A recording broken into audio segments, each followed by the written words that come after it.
All right. Well, hello and welcome, friends, guests, fellow catstronauts, here with us live on Twitch, and whenever you're watching this later on YouTube. What are we knowing? Okay. I'm Ben, your DM for the evening, also known as Metamongoose over on the Crit Cats Discord, and tonight I'm running a game of Spelljammer with my friends and fellow Star Chasers. With me tonight is Nick playing the Elven Star Druid Rothamir, Caleb the Human Psy Warrior Fighter Victor, Fia playing the Tabaxi Lore Bard Egg, and PB playing the Harangon Soul Knife Rogue Decanawida. A couple of programming notes tonight. Our showrunner is currently absent, so I'm kind of doing this on my own. This does mean that we will probably have a lot less music in the background, as that apparently broke my mic earlier. And for those of you watching on the Twitch stream, you will now get to see DM vision. Because, I don't have a camera operator character to, stream along with. So that should be fun for everyone watching along at home. But other than that, when last we left off, all of you had sailed your spelljamming vessel to the Serene Deeps, a large watery mass that the garden system tends to feed off of. Landing there because that is where you believe the final is the resting place of the star that you've been searching all this time. Yeah, I hear it grants a wish. But importantly, you met a merfolk lady who told you to get bent and get lost. But you decided to tell her you weren't Black Rift pirates, and she invited you down because the city is having a celebration. Much excitement was had. Much people were met. A new demonic lore was formed. The Catosphere is now apparently canon. I don't know. Right.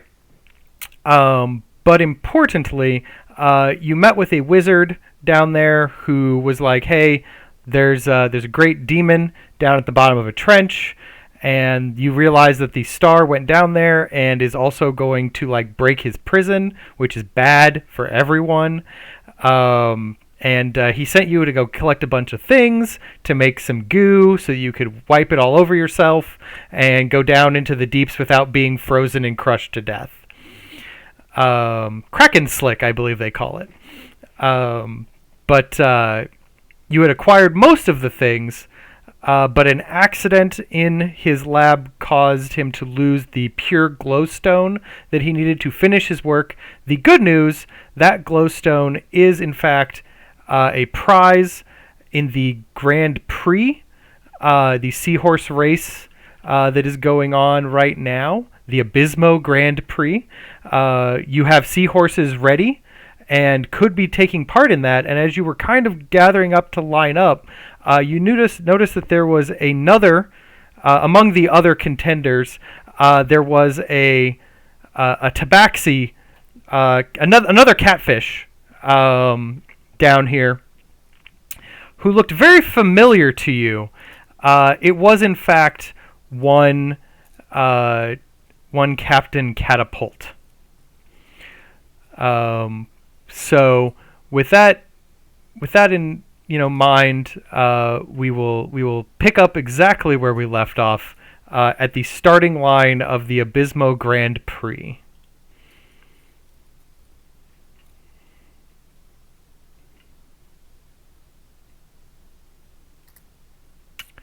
You're all kind of. How many of you would like to ride in the Abysmo Grand Prix? Show of hands. All of you? Sounds great. All right. It does. There are two other merfolk contenders in this heat, along with Captain Catapult, who's down here for his own reasons that may or may not involve you guys getting lost down here and him stealing your ship. It's happened before. But yeah, so lining up the seahorses proud and strong as they are, kind of bucking slightly in the waves down here. How many of you have ever ridden a seahorse before? None of you? Sounds great.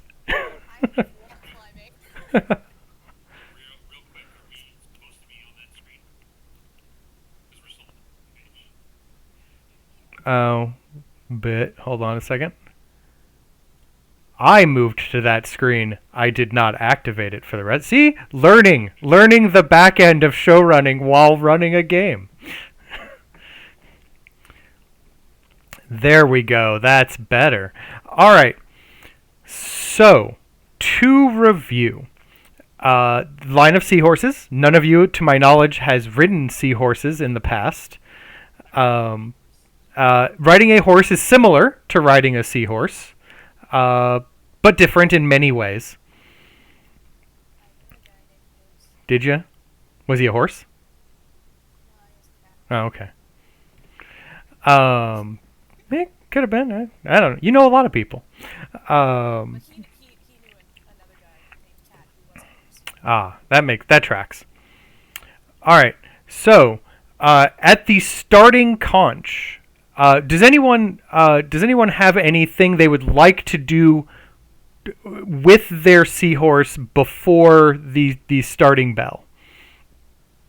I would like to, before we actually get going there, try to calm it, pet it, make sure it is not upset with me.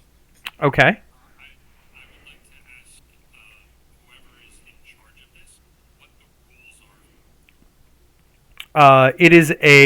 There's a track laid out. There are like pylons of lit glowstone kind of leading around the city. There is a race to be had. Winner gets the glowstone. I mean, sportsmanship is appreciated, but things can get chaotic down here. Outright like murder and violence is strictly like frowned upon. Define violence. Well, like attempting to murder other racers is frowned upon. Things that may happen during the race, less questionable. What? Does this apply to the catosphere? Well, yeah, if the catosphere is in the race, Damn it. that's the rules of the race. Rothamir, if you want to make an animal handling roll to kind of get to know your seahorse, you kind of pet it, maybe name it. I don't know, but it seems to not be angry about your existence. I will take that for now. I would like to immediately begin bonding with my seahorse as well. How would you like to try to bond with your seahorse? Just therapeutic experiences. Maybe like I chill on like its back and start purring or something. All right. Or like I start making biscuits in the saddle. Sure. Make for me a persuasion roll. You attempt to persuade this seahorse to accept you. Also, a acceptable number. So you kind of get up there, and it kind of like settles a little bit. There's a saddle on the back, and then like a rein strap for you to hold on to dear life with, if you so choose. But it is available to you. But it seems comfortable with you. It's not going to like buck you off at the first opportunity. I'm going to tie the reins to the bridle, so the seahorse has full control. You're just like, you're piloting this. It's going to be great.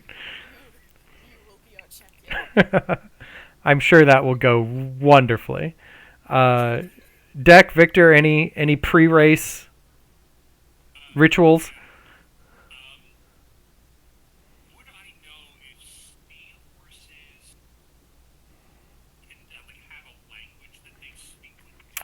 They are animals mostly. Arguably, they would commands that they are used to being given. If merfolk speak like a primordial language, like an Aquan or something, then these seahorses would probably be used to that. So I would like so there are two other mermaids, or merpeople, and Captain Catapult. Yes. I would like to use my psychic whisper thing, where I connect with the minds of their seahorses. I don't know if seahorses are intelligent enough for that to work. So the reason that I was They're like trained animal intelligence. okay, Go because into what it said. it says as long as they send or receive messages, you and the other creature must be while each other. The creature can't use its telepathy and it can't speak. Can't speak. Yeah, it can't speak a language, but it understands like simple orders. I was ready for a bomb. It's gonna be great. So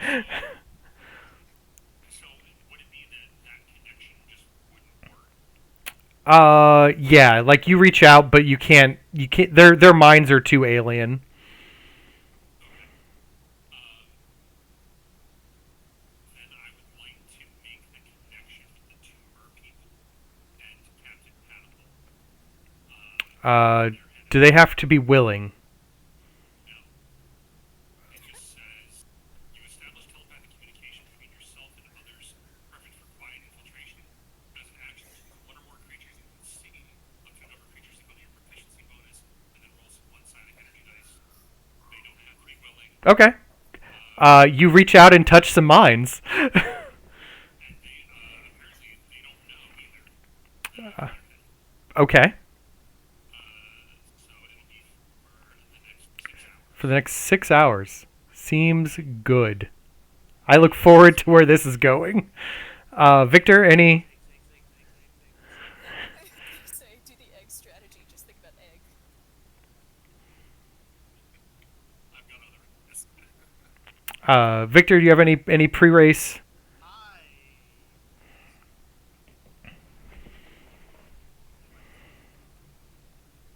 Okay. How would you like to intimidate Captain Catapult? He seems surprised that you guys are down here. But he's quickly rebuilding his composure. He looks over at the catosphere, tilts his head a little bit, like, what? And then is like, I think I can work with that. Alright.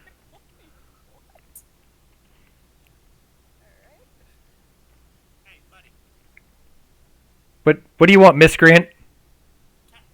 Catastrophe, right? It's Captain Catapult, sir. Whatever. Why are you here? None of your business. What's it to you? That's not. Well, by the looks of it, I'm gonna pull out the flag from my ship. You're here without a boat. I'm going to leave here with a boat. It'll be fine.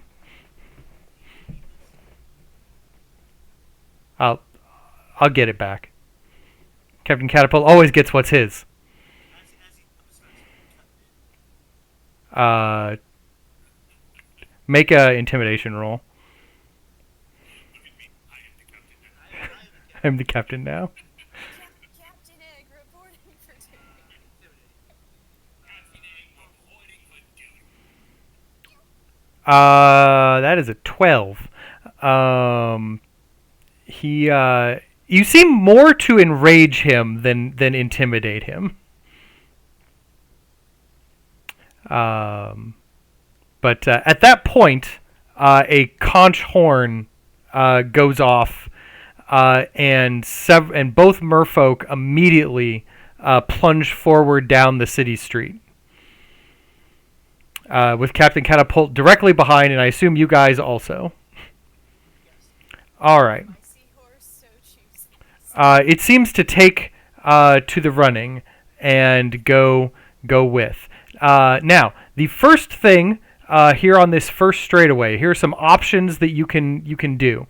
So on this straightaway, you can either try to push your seahorse to kind of get ahead of the pack, and on a success, you'll probably like pull a little bit ahead, or maybe get some advantage on like a following complication check, or you can maybe kind of have like a rest option where you don't push it so hard right now, and you do some skill checks that may help the seahorse be better later in the race.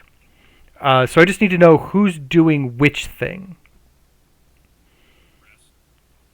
Rest. Also forgot. I think we forgot to ask how many laps is this? It's one big lap Okay. around the city. Whatever the seahorse wants. The seahorse on an even will rest. Nope, it plunges. It wants to be first in the line.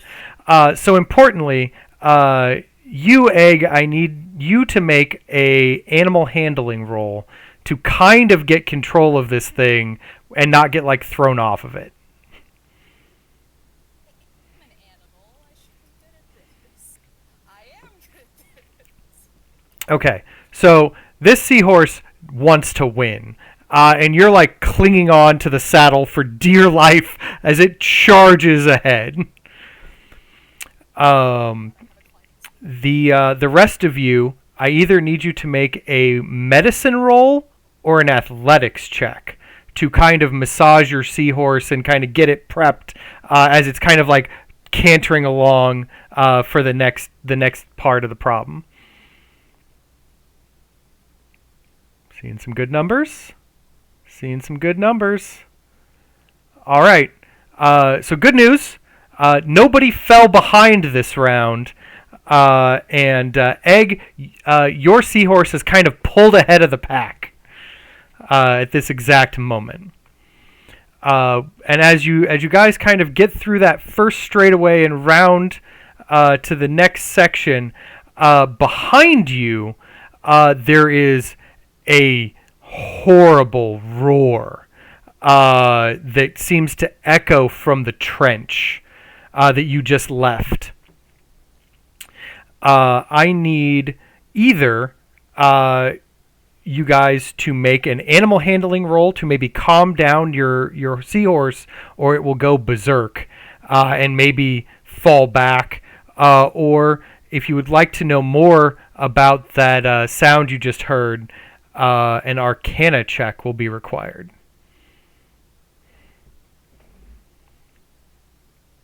I think I will focus on the animal right now. Okay? And think about that roar in a second, but I've got an idea. If you are making an Arcana check, yes.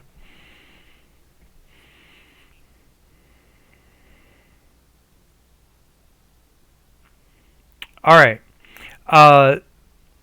Everyone does a fairly good job getting their seahorses kind of under control as this strange sound kind of causes them to go briefly berserk. Except for Deck. It takes you a little bit longer than you would have liked, and you start to fall behind the pack. But as you kind of continue around the corner, you move into a more crowded section of the city, and as the alley area that you're racing through kind of narrows, the racers all kind of bunch up together, and I need either an acrobatics check to kind of break out of the pack somehow. Good news, you're in kind of like a 3D environment. When you're underwater, so it's kind of easy to do, or some kind of maybe deception roll to fool your racers into like moving into a path that lets you pull ahead because they went somewhere they shouldn't have.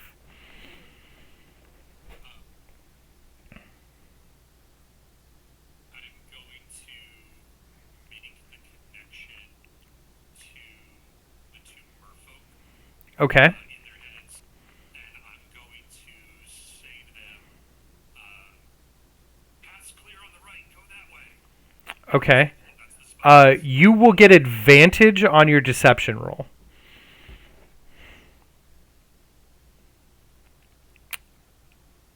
All right.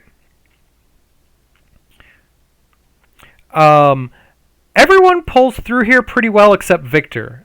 Victor, you fall really far behind as the pack gets out of this choke point and starts to like spread back out again. Yours comes much further behind than you would like in this particular run. But as you get through there, you pass by, and there is a raucous crowd along the streets that's kind of cheering and jeering as you all go by. And because they're all swimming, some of them are kind of in the way. Now, you can either kind of like cheer on the crowd to kind of frenzy them up a little bit and maybe cause some of your other racers to fall behind, or you can kind of yell and intimidate the crowd to get them out of your way.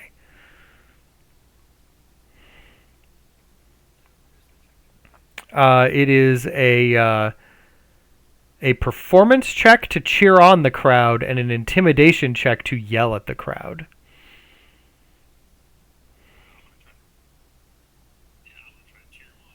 I'm cheering them on. We'll see if that helps any. Nope. I lost. Woohoo! All right. Rothamir. Egg has not stopped. Egg has just kept going. All right. So, as you kind of get through this mess, it turns out, Victor, you are fallen way far behind at this point. But Rothamir, you are slightly ahead of him. And also, you and Deck together are both ahead of the two merfolk. Captain Catapult is keeping pretty neck and neck with Egg at the moment. But that is as we roll into the next stretch, as you kind of race in there, a pod of whales is in the way of the track as it kind of like breaks through an area of the city, and there's like a large, almost like, well, an underwater highway of sorts, and a large pod of whales is just kind of swimming along. At this point, I will either need a athletics check to kind of shove through the pod of whales, or an acrobatics check to gracefully weave through them.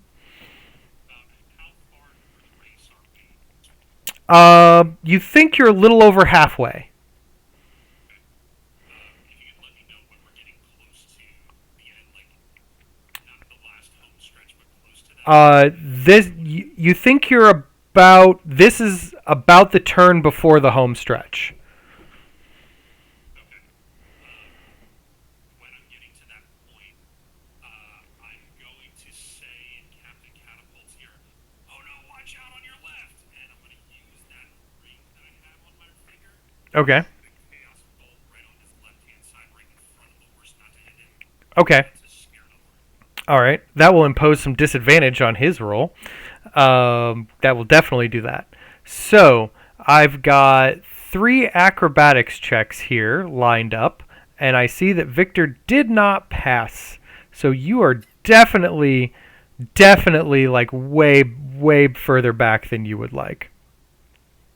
Captain Catapult also is kind of startled by the blast in front of his seahorse. And Egg, you pull ahead. But as we do, we end up in the home stretch as the final line. As you kind of are coming along back toward the edge of the trench, a group of Marrow. You are familiar with them. You scared them off earlier from hanging out and causing problems at the junior race. They are setting up an ambush for you. And fire a bunch of like darts, like little sea anemone thorn, like sea urchin thorns, at your Seahorse and you, you can see them kind of like hiding behind like a building, and then just like blow darting a bunch of like darts through the water, raining down on the race, hoping to hit you. You can either spend your action to return fire on them to kind of like scare them away. That would require effectively a ranged attack roll. Or you can try to dodge their trap, and that would require a dexterity save.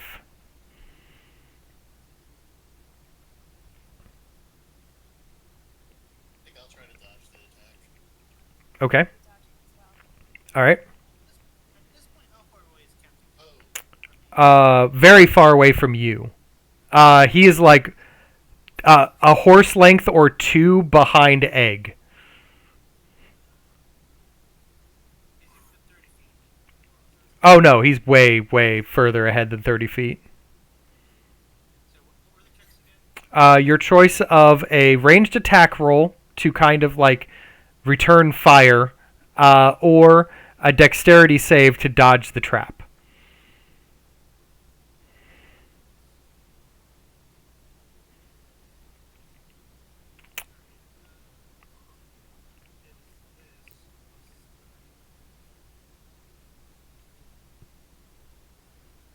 Okay. That is good. All right. So, in the final stretch, it is almost not even close.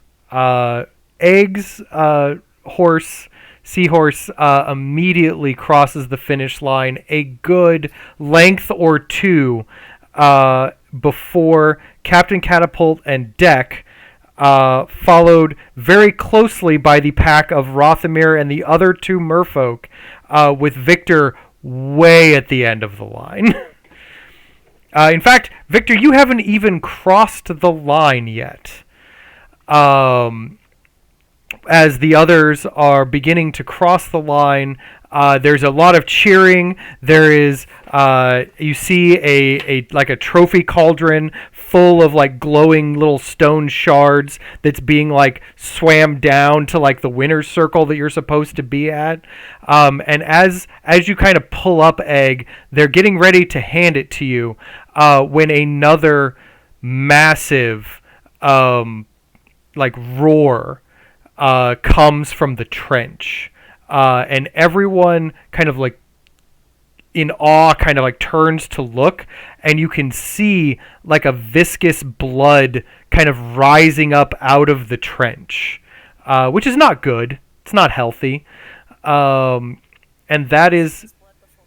you have, and that is when also with it, a multi-headed bloodworm-looking thing kind of rises up after it, and many of the merfolk scream and start to run.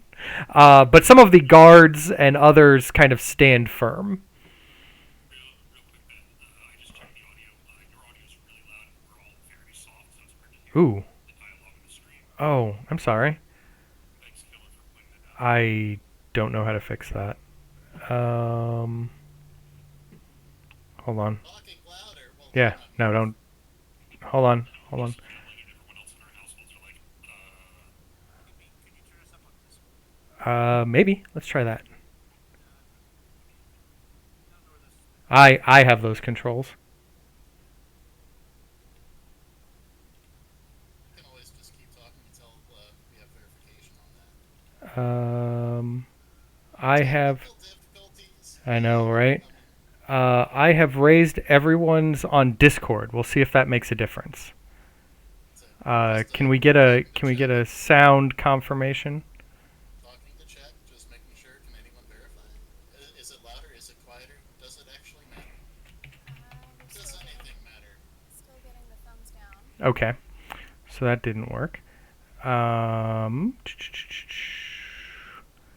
Where is the thing with all the sound options? I'm surprised that Peg ended up first. I am also surprised. With all the bullshit of me handing the reins to the fucking horse. I'm actually surprised we didn't have to cheat against Captain Catapult more. I don't know about you guys, but I was like, I'm gonna throw freaking knives at this guy or this woman. I'm gonna throw chaos bolts their way.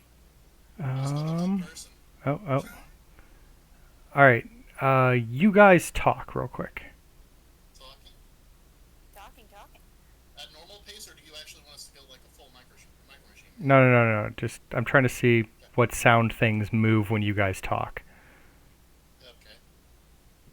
I'm Just I'm talking. I'm genuinely considering taking the horse with me. It seems like the right thing to do. He's earned it. Be free. This is my seahorse now. Hopefully he doesn't drown out of the water. Come, seahorse. Let us go. Let us go fight this giant blood monster.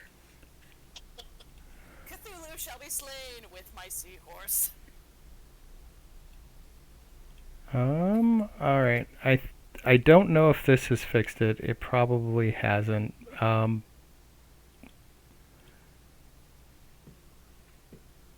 Did you maybe? Just to check it. Yes. You talk in the chat. Okay. Maybe my wish will change from bringing my brother back to giving the seahorse sentience. Oh, that might be much worse. It's what beings we want. Are you taking the audio out from Discord into the stream? I have no idea. Frozen set it up. I don't know how most of this particular sound thing works at the moment. All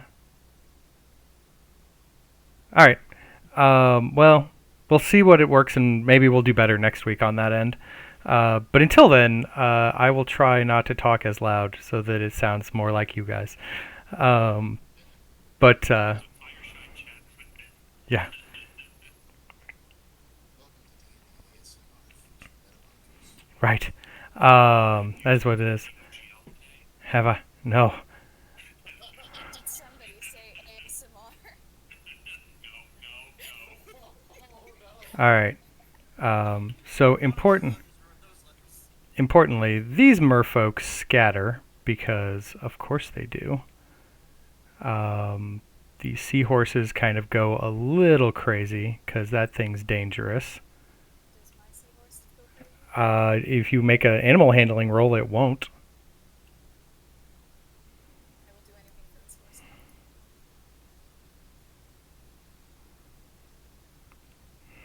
Okay. You know, it's up to him. It's up to him. He goes a little crazy and bucks you free. Captain Catapult also does not want to be part of whatever's going on here. Yeah, like you can hold on to it. It's fine. But let me toggle combat real quick. There it goes. Oh, so it's gonna be like that. I see we're fighting a worm.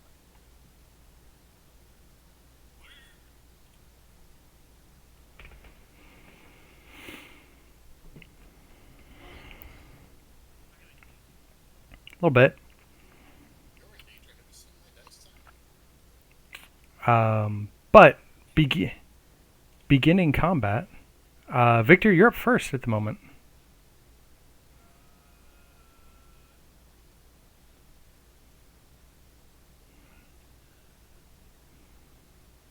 You'll be fine. It's like you said before here. Cover behind some rocks.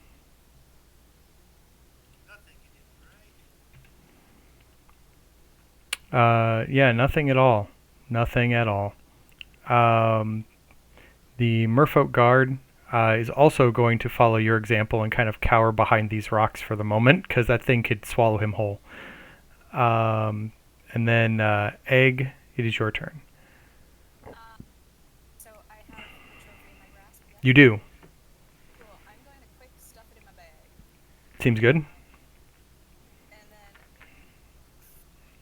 how far away is this thing? It is 5, 10, 15, 20, 25, 30, 35, 40, 45, about 50-ish feet away from you. It is rising up out of the trench. It is now effectively trench level. Um,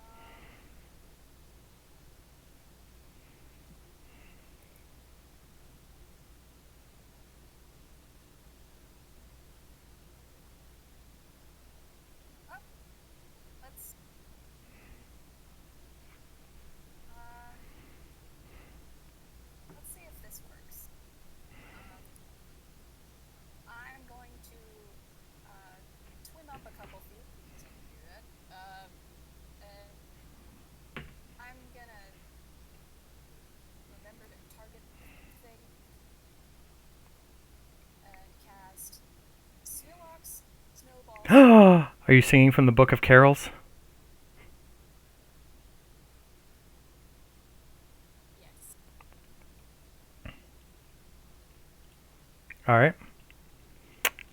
It succeeded its saving throw, but Damn it. took an amount of damage from the mess. Fair enough. All right. Anything else? I'm going to just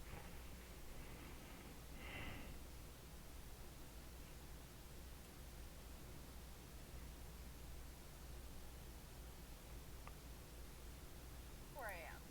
Just kind of like front and center. Seems good. Uh, the bloodworm is going to swim into the city proper Oh shit. and bite that merfolk.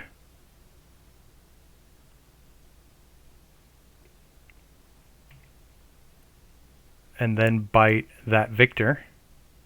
No, it hits. Force field. I just have a sensitive reflex.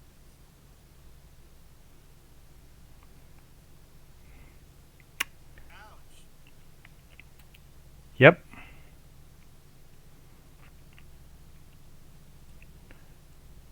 That's a thing. All right. Oh, my guard's still barely alive. All right. That's the bloodworm. So, Deck, you're up. All right. So good to get up. Oh, sorry. You We'll can start out. you remember you can swim in a 3D environment. Yeah, I was trying to figure out what I should do first. So Okay. first, psionic blade number one. And since the merfolk is both of them are 5 feet, get this pick attack. An additional 10. And then I will use my movement to sort of get over here and another bit to sort of swim within this coral as a bonus action and try to hide down there. Okay. And I'll end my turn. Rothamir. Well, I am definitely going to be shifting once I target myself. Shifting into the starry form. And I'm going to kind of swim up and over this way. And the first spell that needs to happen is going to be a moonbeam right about here. It's a good place for it. It does an appreciable amount of damage as it fails its saving throw. Good. A beam of light shoots through the water, slams right into this creature from the darkness. I figured that would be safer than call lightning. And Luminous Arrow is going to be coming towards it as well.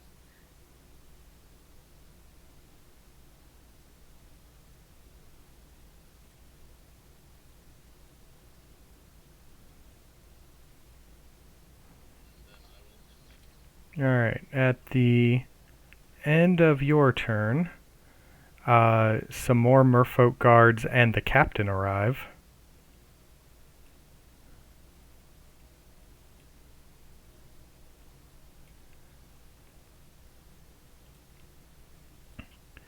And then it is Victor's turn.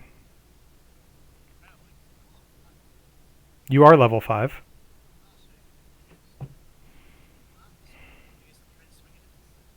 Alright.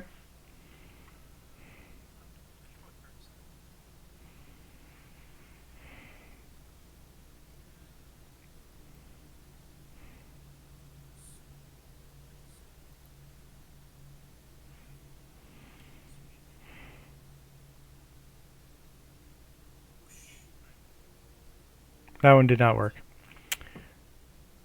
Alright.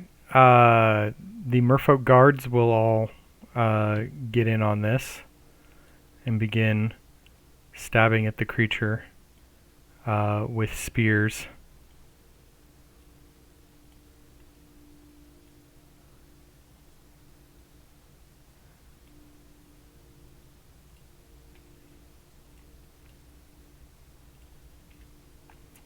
So... Oh. He'll move. There we go.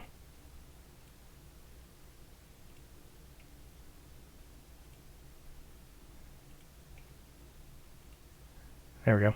A bunch of spears were had. And of course the captain is going to swim over here so that she can do things later. Egg, is your turn. Okay.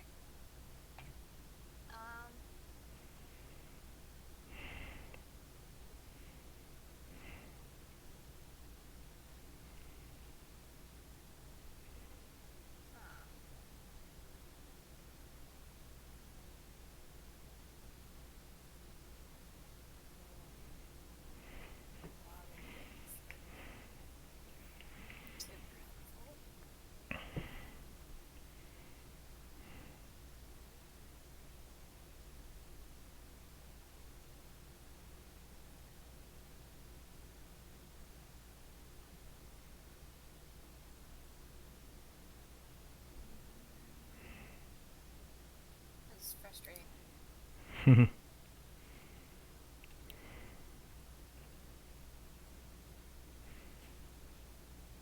know what? Screw it. I'm gonna insult the thing. And what insults will you lob its direction? I just hiss really loudly and puff up my tail. Tails. I'm still the catosphere. Oh yes. So is this a, what is this? Is this a cutting words of sorts, or is this A vicious mockery. a vicious mockery? Yeah. All right. Attempt to mock me. It succeeded at saving throw. It does not care about tiny, furry, wet-tailed thing. And then I'm going to... Save for that you may be an appetizer. It's safe to assume that we are next to the home of our side quest, yes? Yes. It was actually this house conch thing here. Cool beans. I'm gonna go twin. Actually, before I do, I'm going to just kind of, I guess, yowl a little bit. And Victor, you get a bardic inspiration die. Okay.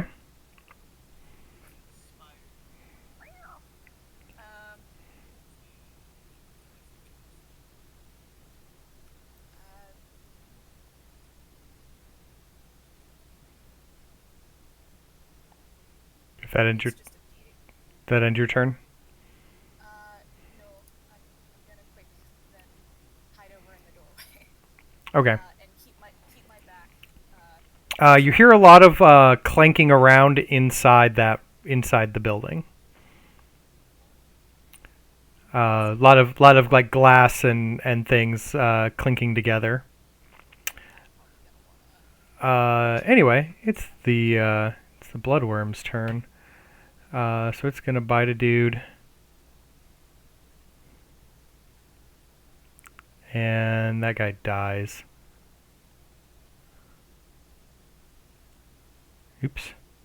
Sorry. It's the wrong one.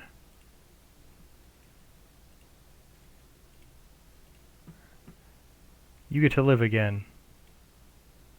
It was you who died. There we go. And then it chomps on this one, but misses. And then it tries to finish off this guy, and also misses. Oh, this guard's gonna live. I like this. All right. Also, don't forget that while he's there, he gets a nice little bit of Yes, feel free to moonbeam me. Roll the. You can.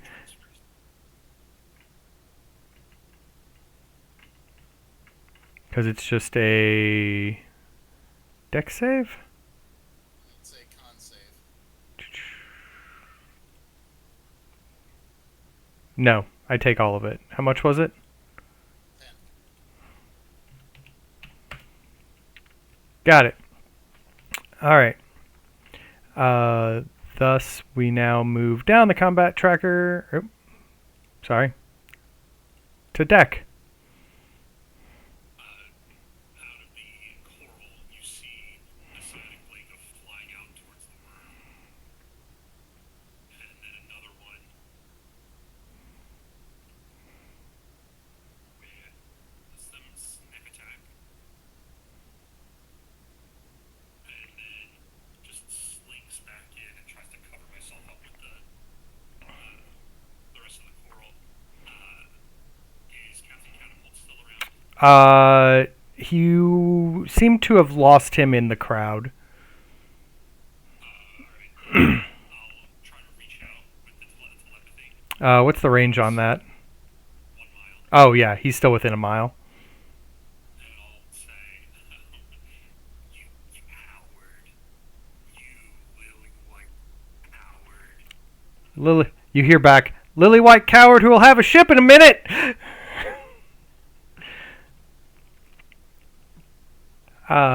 But anyway. Rothamir, you're up.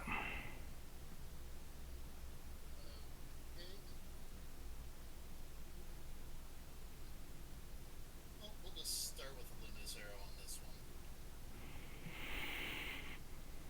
one. No. Probably should have done that in a different order then, because I am going to guiding bolt. Ow. It's an amount of damage. You know, Alright, I already went through and had my merfolk guard do things. So now the Reginta shows up. Oh, wait, no. Oh, we broke all those. Dang it.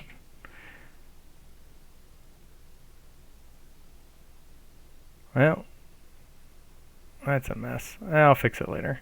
That gladiator is actually the Reginta, who's going to come join the fight.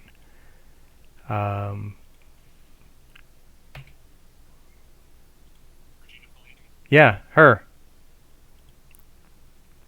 Oh, that was almost a crit. But apparently she is ineffective.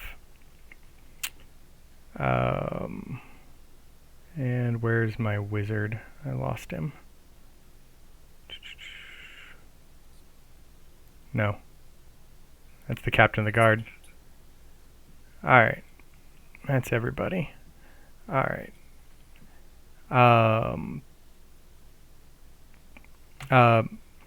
Mago comes out from behind like a coral that he was dealing with and attempts to cast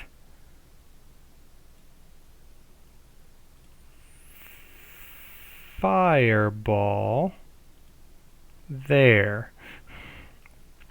Which is really just a giant like steam explosion more than anything else. But it seems to do a substantial amount of fire damage to the bloodworm. And then it's Victor's turn. Okay, Bruce was the first. Then radiate biome. Then radiate biome. The other one.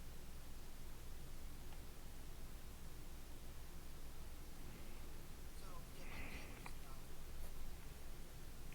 No? No, I compressed it. So I'm assuming like no. Weird. Compress. Yeah. How strange. Anyway, my merfolk are all going to try to get a stab in.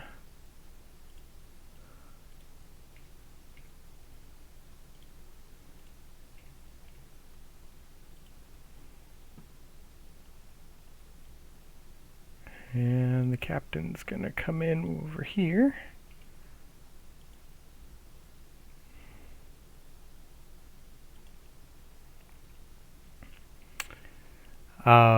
Anyway. Ooh, good job. Egg, it is your turn. Cool. Well, knowing that Cinderella? escargot, Mago, the wizard? Mago the wizard. yes, knowing that he's outside, I'm gonna check inside the building, Alright. because there is an unhinged merfolk somewhere lurking. You peek your head inside. Cinderella is in there, just grabbing glass bottles of things off of like the wall and pouring them in like a cauldron and like trying to make something. Where's the merfolk? Oh, we tied him up in the bedroom. Okay, kinky.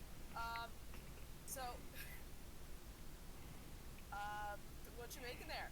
I don't know. I hope it helps. All right. Can I quick swim in and try it? Do you wanna? Yeah, sure. Okay.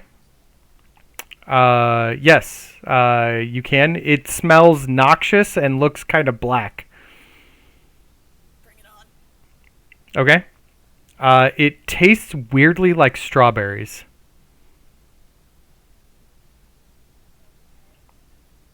Do I notice anything happening? Your nose feels tingly, like you've drank like a soda. Just be Greg Wild Cherry Dr. Pepsi or Diet Pepsi. God damn it. This motherfucker just made a fucking Dr. Pepper. Alright. Alright. Well, I'm gonna leave the trophy in here. I'll, like, stuff it, I don't know, between, like, the couch cushions or something. Mm-hmm. I'm gonna swim out and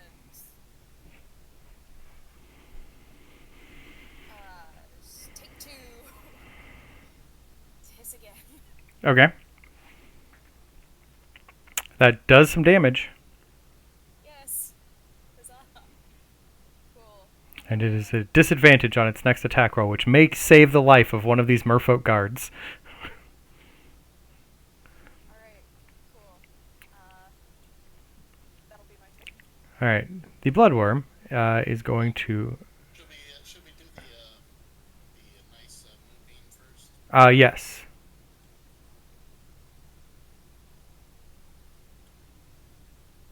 It did 15? Yeah, 15 should save. I don't think your DC is 16 yet. Actually, it's wisdom 16. Oh, it is it? Oh. Wisdom 16. Oh, yeah, because it's 8 plus proficiency, which would be 10 plus your. No, it's proficiency bonus. So, yeah. Yeah, it shouldn't. You shouldn't be that high. I don't know why I thought it was. Anyway. Well, at least He takes half. from it. Right.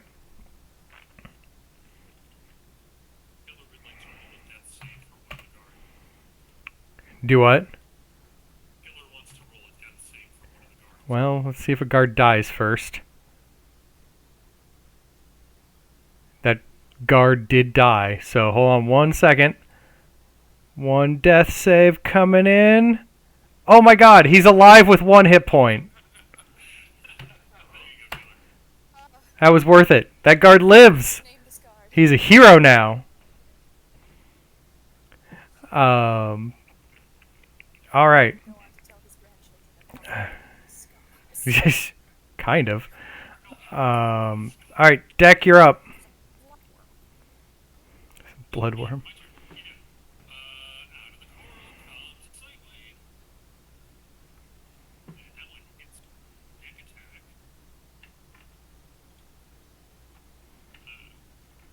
Damage two. And the second one from the shadow. Natural one. And covered up. And my turn.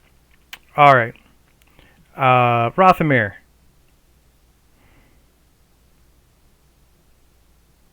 going to try to frostbite him.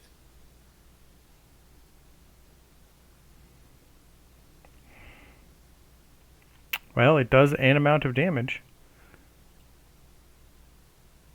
Better than nothing. All right. And now we'll luminous. And then we'll luminous air. That also does some damage. All right. I don't know why it's not adding my wisdom modifier, but Yeah, we'll figure it out later. All right, one more spear attack from the Regenta.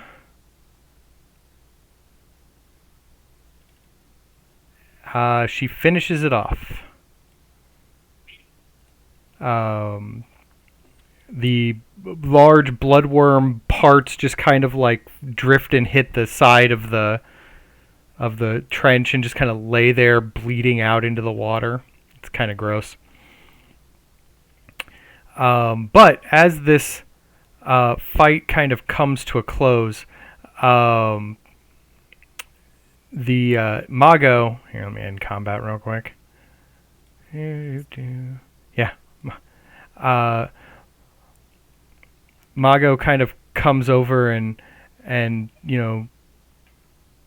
just begins laying into the Regenta, and he's like, "See, this is what I told you. I told you that this exactly would happen. We didn't go deal with the demon below, and a giant monster rose from the depths to destroy our entire festival, and you were too busy trying to deal with the festival than deal with this problem that I told you was going to happen." And she's just like, "Look, I do not have to. I have a city to run, and I have all this going on." But he is not having any part of it. And he looks at you four and is like, "Clearly you can see that I was in the right here, correct?"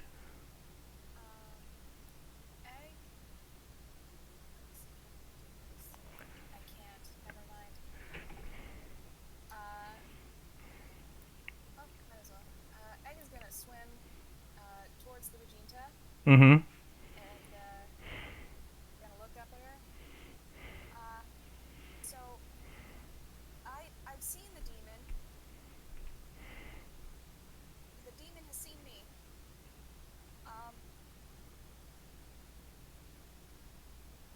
If this is not like addressed, you won't have a city. Like the city will be gone. And worse. Like this is gonna wipe you out.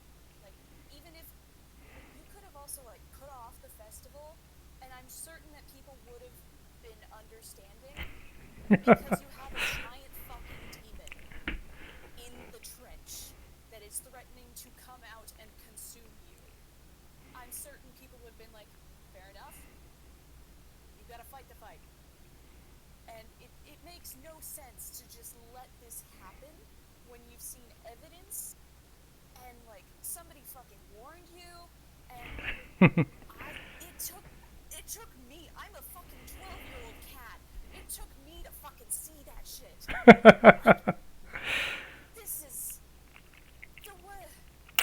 You're In the situation, you're supposed to make sense. You're supposed to be taking care of these people, and you're not. You're completely ignoring them. You're letting them die. Several people have died here because of you. Because you allowed your neglect to take over a situation like this. You can tell that the assault of sense that you have thrown at her. Definitely, there's some crestfallen. Like the gill fins and everything are a little droopier. She looks depressed by this news, and she's like, You're right. I didn't do what I needed, and I now have to rally soldiers to save my city." And she basically like makes a motion, and the other soldiers and her basically just start swimming off toward the castle. Have a look around. Do I see Captain Catapult anywhere? You do not. You have lost sight of him. If I looked in the general, if I glance in the general direction of where our ship might be, I see. No, you don't. It's no. He's too far. He's not heading towards your ship as far as you can tell. Is he within a mile? He's no longer within a mile. What? He swims fast when he wants to. Much like Tabaxi, he has the ability to double move and triple move. This motherfucker. He's quick. I wanted to fucking meet the guy. Come on. So long as he's not going after our ship, I'm okay with it. Well, you don't see him going after your ship currently. Mago looks in. First looks to you, Egg, and goes, "Do you have the stones?" I put them somewhere.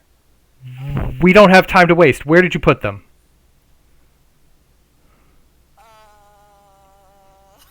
It kind of dawns on Egg that in his brief political tirade, he completely forgot where he put the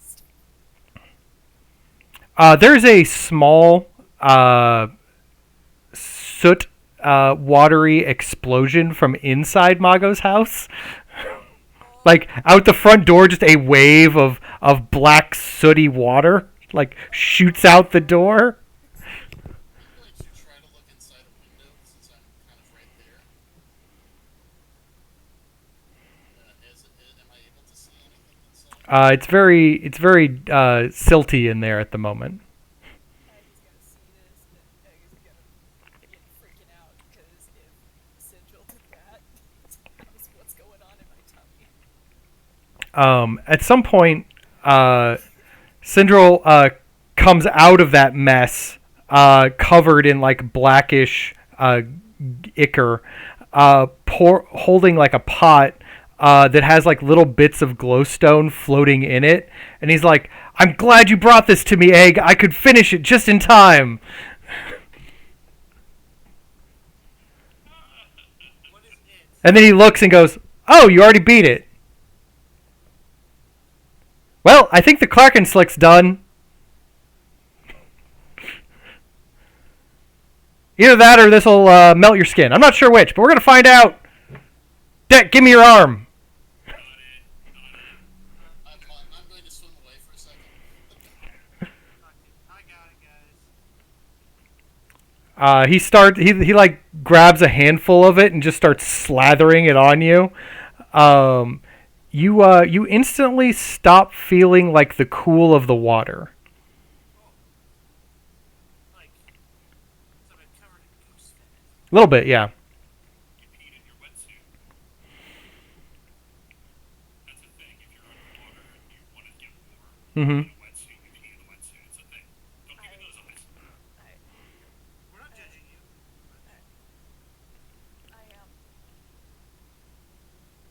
He looks at you, waits a few seconds. Well, flesh didn't melt. Anyone else? Come on, guys. Got more of this. He starts slathering it on himself. Calm down. Hey, Central, do you have a way to contact the boat? No? Why? We want them to keep on watch. I mean, Cleavy's there. And so's Selka. Oh. He's here. Oh. Dude, where'd he go? We don't know. Hmm.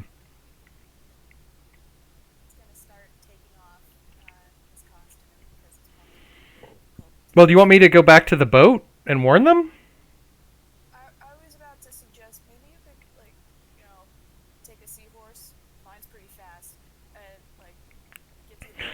Though I do suggest that if you're taking my seahorse, you let it take the reins. Sure. Sure, I can. He knows the way. He goes over to the seahorse. He's like, I hear you know the way. And he like sits, and the seahorse is just kind of like doing nothing. And he's like, is there a word? Do I have. Is this like a hiya? Or. How's. You hop on and he'll take it in. Did you just Jesus take the wheel syndrome? No, The seahorse. Seahorse take the reins. He goes, seahorse, take the reins, and then the seahorse like just starts swimming off in a direction. And he's like, seems good, got it. What? Okay, well, Retro, you know, Meg was lying. what? Oh, it worked for me. Mago's like, I don't. Are you guys ready? I'm getting there. Egg, it worked for you because there were five to seven other seahorses pushing it. Are you suggesting that I did not wait patiently? No, I'm telling you that the other seahorse was running very fast because it wanted to be first. Perhaps we needed to send five other seahorses with Sunken. He'll probably get there. I mean, what's the worst that could happen? Seahorse knows the way. Uh, Take a glob of the kraken Slick, yeah. slick, and then slap it on the side of my face. As you do, your nose kind of twitches in a tingly fashion again. I'm waterproof on the inside now. But having slicked up, you are free to head down the trench now. The funny thing is now Egg tries to drink water to hydrate, but the water doesn't absorb it. And they dying of shriveled up mess. Maybe don't drink toxic things. I don't know. But Egg's gonna lick it off his nose. that's fair. All right. So, heading down the trench. Let me pull you in. There's a lot going on down here. It's very cold. The lights begin to fade away, other than the light that like Rothamir kind of gives off for a while, and or any particular light spells that you bring with you to bring light. There's a lot of wreckage down here, and a lot of raw glowstone kind of like growing out of the sea walls. There's some bioluminescent fish on occasion, some heat vents that you see kind of give a little bit of warmth, but not for very long before the water and the cold and pressure kind of like come back to you. But you're not overly bothered by it as much as you would have thought you would have been, except, this Kraken Slick's doing its job. But you get to, about, 1,000 feet, maybe more, down, and it gets very dark. So much so that you kind of are having a hard time seeing, even with any magical lighting that you bring with you, even with dark vision. It is if the darkness just claims the light in any aspect that it can. But you do make out a broken ship that kind of sits over the deeper part of the trench, that is kind of like broken in two, looks like at any moment it might fall through and go all the way down. Victor, you hear in your head your friend Magnus um, go, I think that's her ship. No. It it looks like it. What was the name of her ship? The Devil's Jenny. Was somewhere around the ship. Anywhere on Yes, near the prow, there is a.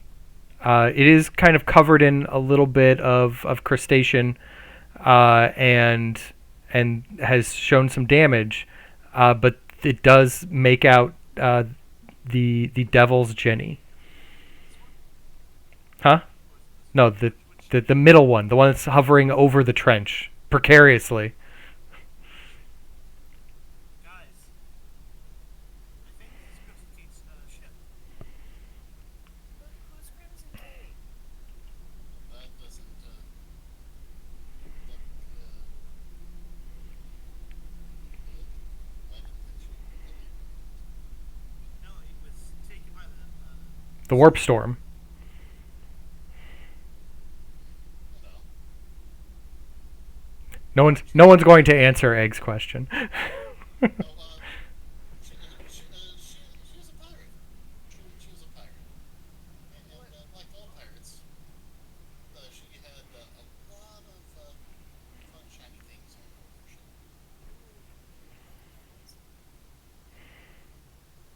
No. Yeah, in this case, it's probably lots of gold. Did she have a laser pointer? What's a laser?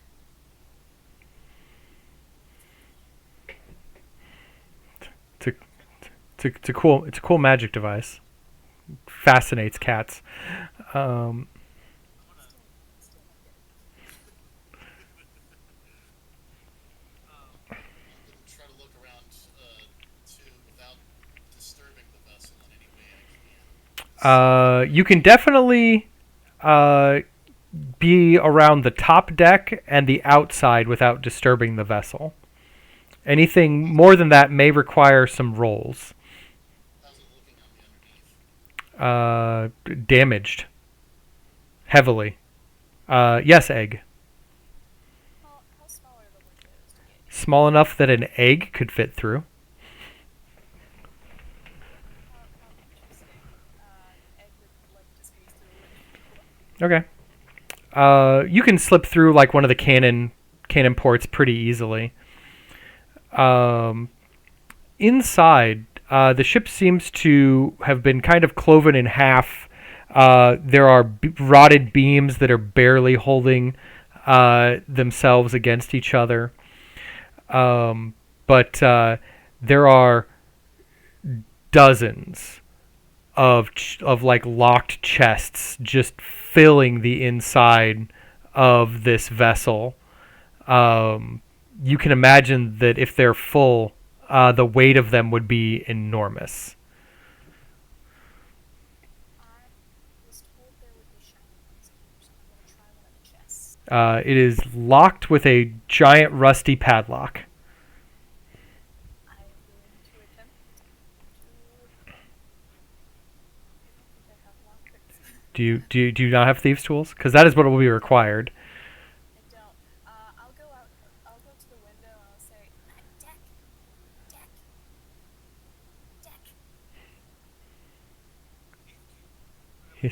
deck. We will say that Deck can hand you some thieves' tools briefly if you know that you can use them. Cool. I'm not proficient. Oh well then. I can give it a go. Well then you Don't can tell him that. make a dexterity check, but you do not get your proficiency bonus because you do not have proficiency in thieves' tools. Damn it. So just a straight dexterity check is what you can do. Holy crap. All right.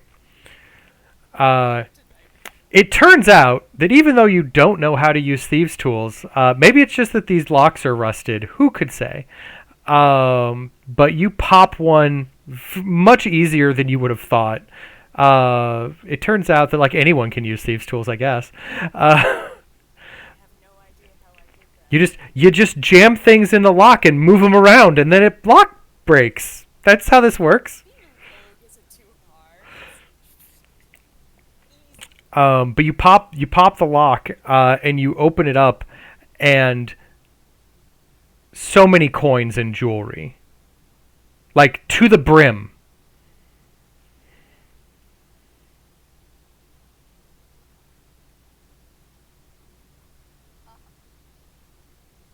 Egg, are you okay in there? Yeah. There's really nothing in here. It's nothing special. No chests at all? I mean, there are chests, but like they're super boring. I mean, if you peek in the porthole that Egg went in, you can see Egg like going, no, nothing at all, as this like chest is open and there's this pile, and there's dozens of these chests like scattered around the floor around them. This is gonna be super unuseful to us. Yeah, I was like, This is super unuseful to us, guys. Can I deception? Uh, I'm trying to deceive them. right, Can I yeah. perception? Um, do I get advantage? you don't. It's plainly obvious that they're there. Permission to persuade them. I mean, you could roll persuasion, but Shit. Oh, it's the most non-convincing line you've heard. Like, not only is it obvious, but it's like, no, there is clearly nothing here. Please do not continue looking upon all this treasure. Lo and behold, Egg was really trying to persuade himself. Right. Egg, so, Yeah, because this stuff is kind of useful. Egg, how are you planning on getting those out of the ship?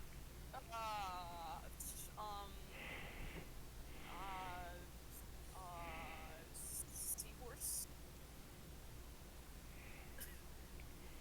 Looks around at some of these other vessels to see how damaged they are. Extremely. I knew a guy named Ship. So doesn't look like there's any way we'll be able to easily transport them from one to another. If you did, it would probably take you like to do this in a way that, well, it would be almost impossible to do this in a way that would require safety, because you have to get the chests out of the hold, and the only way that anyone can get in and out of the hold without causing a ship problem is going through a small porthole. I could carry it out little by little. This is an hours long excursion if that is your plan. Probably get it done in like a few days. Hold on. Is the porthole too big for the chest to fit through? Yes. Or too small for the chest to fit through. It's egg shaped. Deck, you're also a small sized creature. You could fit through this hole. Oh, why did I take the thieves' tools? Because he was busy looking at other things. We found Princess Kate's treasure. I'm sorry. So there's something that needs to be identified. Well, the ship that you are all standing around is the ship of Crimson Kate, the Devil's Jenny. It is precariously perched above a large trench that continues to go down. Presumably, you also have to continue going down at some point.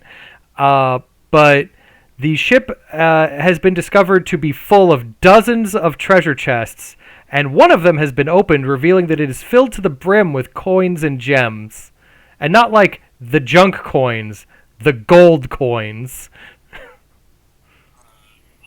go in there with some lockpick and try to open up the other one. You need to get your lockpicks from me. I will grab my lockpicks from Egg. You're just standing there like gold, and like all of a sudden Deck's like, these are mine. Hold on. Wait. I was using those. Thank you. It's not even that difficult being a rogue though, because like even I was able to get it right, man. And I'm gonna start circling this ship looking for like a bunch of Oh, there are none.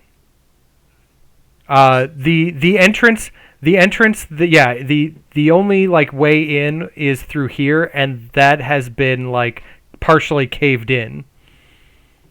Let's see.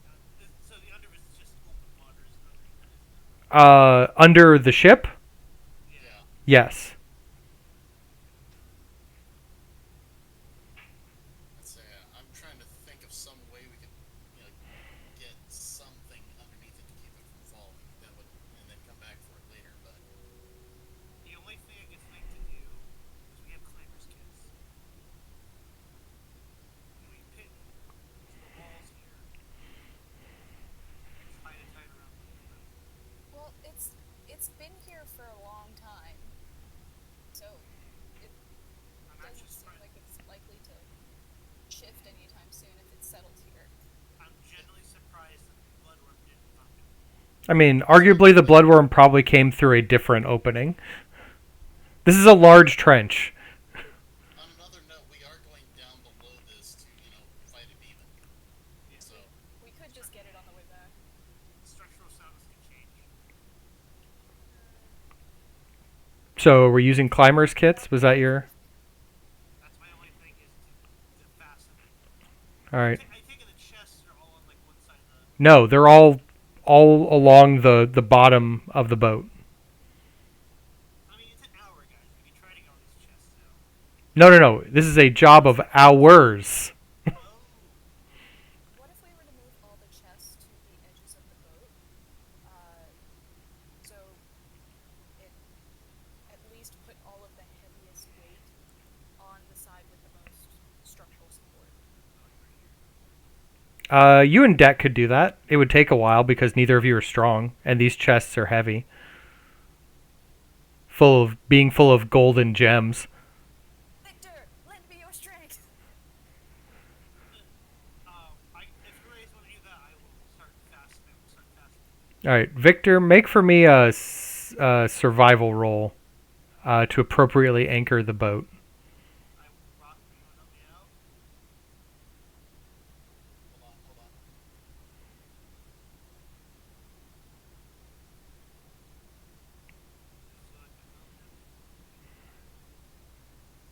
You got this, buddy. All right. Good old pat on the back. I'm trying to cast guidance on you guys. Sure. We will assume here. Let me see if I can do it. Hold on. Now we'll try this. There we go. Okay.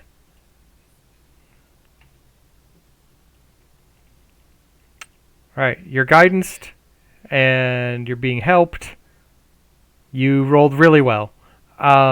So you think you've got it pretty well anchored. It does take Deck and Egg probably a good 20 to 30 minutes of hauling this, and I need both of you to make Constitution saving throws to not be exhausted afterwards. Natural 20. You're both fine. Maybe it's the crack. Maybe it's the Kraken slick. It's fortifying you. While we were moving up, I was probably trying to pick a few to see what was inside the rest of them. Take a few big-sized gems if worse comes to worse. I was gonna say, Egg is gonna check through some of the necklaces a little bit and try and match one of the gems to the gem that's on the cover of his brother's book. Make for me a perception check.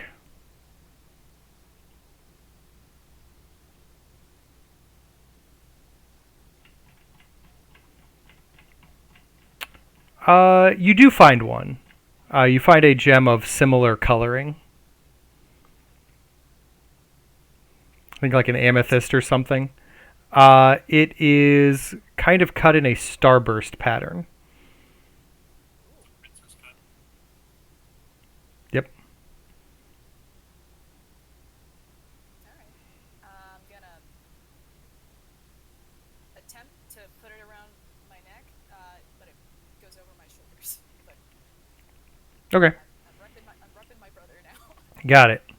All right. So having secured the things, hopefully nothing will go awry. You guys continue. Yes. Before we go down, do you think we want to search for magical items? Yeah, don't we have that in that compass? Yeah. I'll look through the hole and use that. You do not detect any magical items. Not seeing anything. Is just pure treasure. Does the Could just be actual all of it's real just treasure, or there could be something special up on the chests. I don't know, but I ain't seen nothing. Sorry, I can't. Just lots and lots of money. is there a certain direction the compass points to the star? What do you have it out? Down. Like to the like is it potentially going like this way down? It's doing that weird like haywire like it was on the spire, where you basically know it's like a you're in the vicinity, you just aren't at the right elevation. Yep. Straight on down. All right. On your way down, Victor, make me a perception check.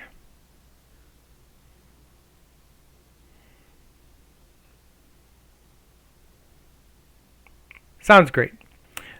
All right. Moving on down. He's on down the trench. Let's say if it's possible to grab like a loose glowstone or something, I'm going to. On the side of the wall, no, those aren't loose. If there was You can break one off. Like if there's one like that fell down onto one of these nearby. Not that you can tell. They kind of grow out of the wall here. Oh yeah, I'm a healer. Oh yeah.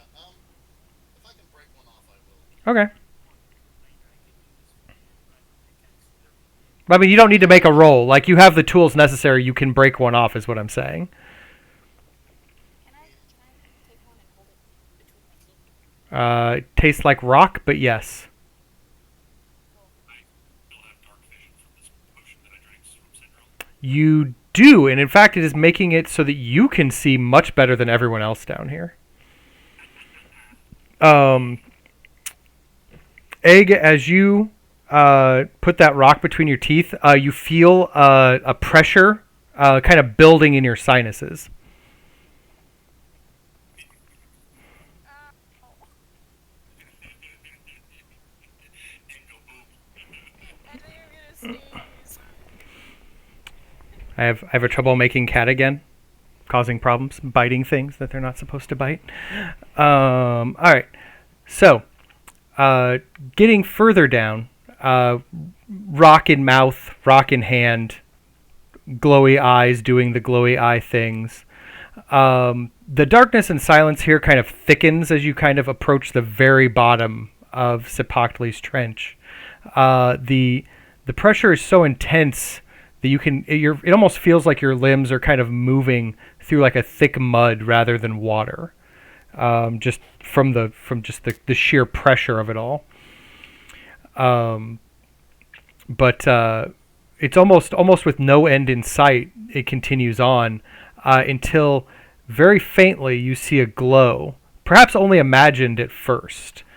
But going a little deeper, there is a blood red luminescence that is beginning to exude from a small series of caves at the very bottom of the trench. The glow kind of pulses slowly, kind of emanating from these cave mouths. You have a single I know.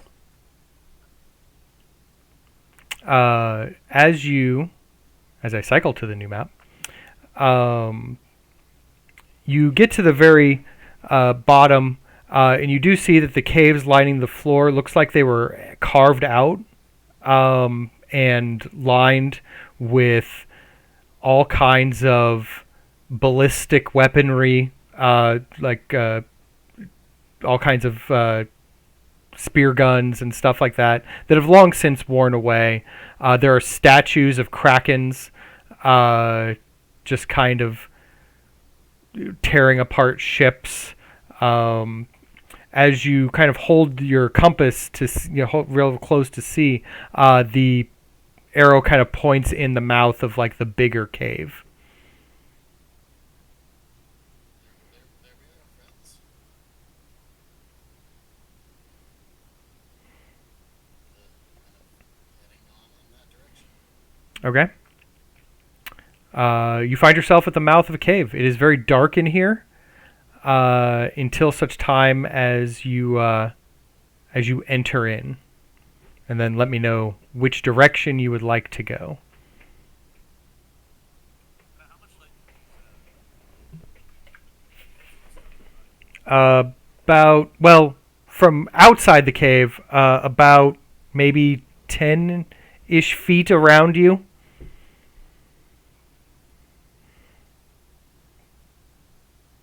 Left or right? I'm feeling left. How about you guys? So north, Yeah. the north path. All right. As you enter in with your glowstones, the walls of this cave seem to shimmer like they're made of an opal and reflect the light across itself, lighting up the entire hallway as it kind of soaks in the light of the glowstone.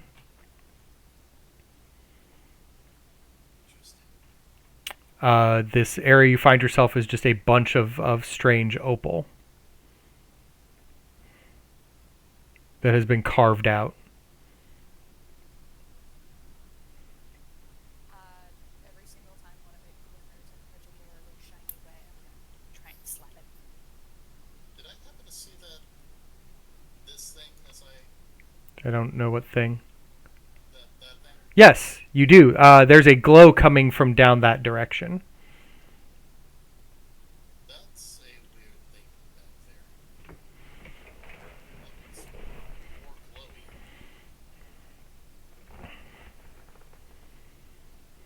Gonna kind of look over at Deck and Victor. Say, do this way, or find weird glowy thing. I always like going to shiny things. We'll come back this way.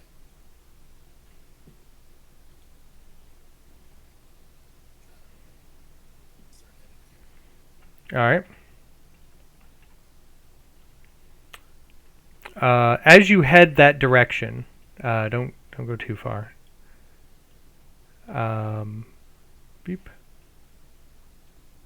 All right, I'll move Victor about here-ish. All right, as you guys head this direction, up ahead, you see a squirming mass of what look to be maybe eels that have conjoined into like a knot of spiny, angry death. Eel King. Sorry. Oh, Here, let me. pleasant. Maybe we should have had Victor going for leading the charge. They don't seem to have noticed you yet. Anybody ever heard of a rat king? This is Egg, who's now spit out the cluster.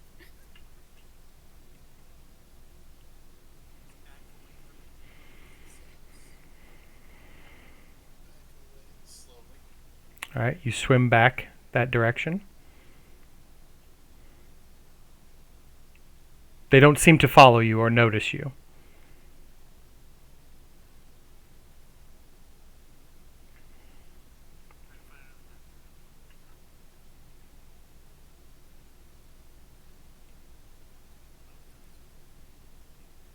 All right, you're gonna head down that way. Okay. Up ahead, there looks to be another area that is lit by glowing stones growing out of the wall. More glowy stuff here, guys.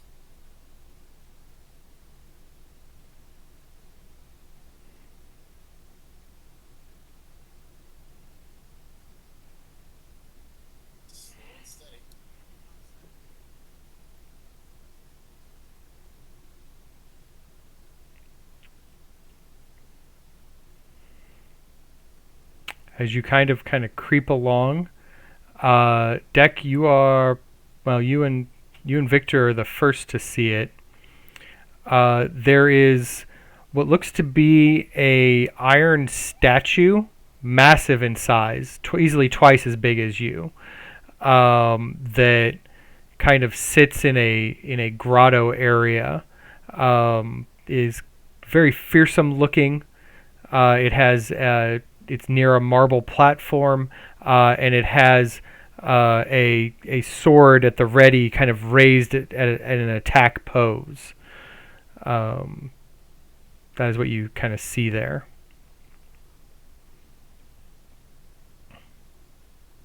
Egg, you are free to continue moving. Is this the Little Mermaid? Is that what we're doing here? I've done this. Look at this stuff. Isn't it neat?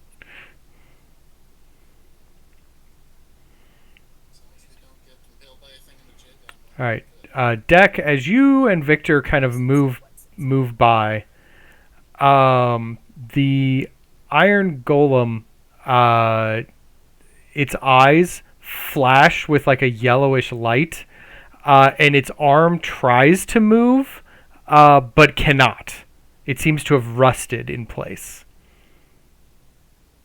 And you can see that it's like joints are like you can see like little bits of rust where the joints are trying to move that are flaking off, but it appears to be immobile.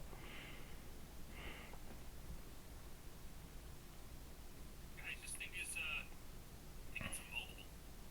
I think I heard it say oil.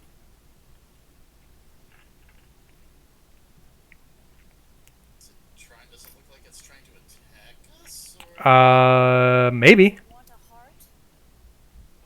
It's trying to move and cannot. Yellow.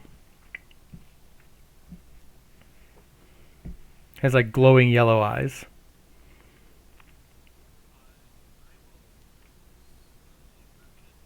As you get closer, make for me a perception check.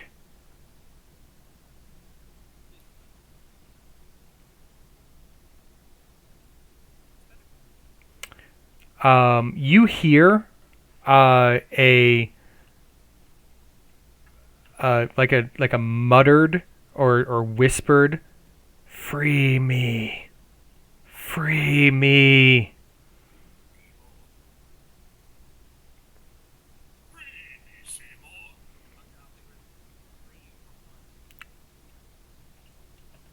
I wish to return to the sky where I belong.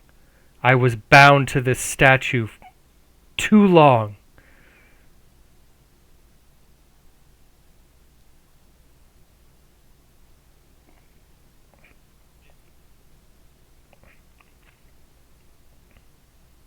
Why were you building this?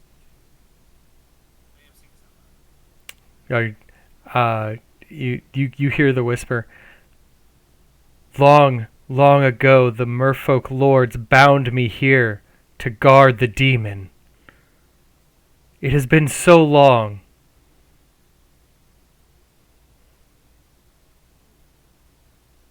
Can all of us hear that? Yes. Now you can hear the voice, kind of like echoing through in whispers through the water. You're doing a really bad job at it. It's currently is re-risen. Yeah, it's attained the capacity to, at the very least, send agents of chaos to the merfolk. I can no longer move. One could say the merfolk were dumb, putting an iron golem underwater for thousands of years. Okay, well, that sounds like a you problem, though I do agree with you on the merfolk were dumb part. I'm gonna find out. How do I free you? We don't know if he's telling the truth. Take my head.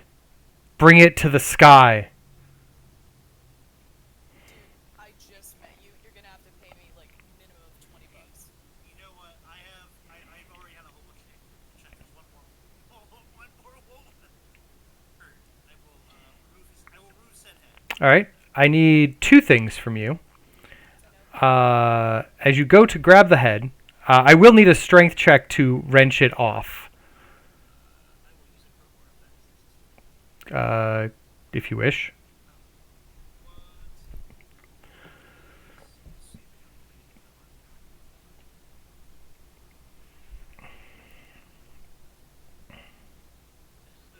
here. Be right back.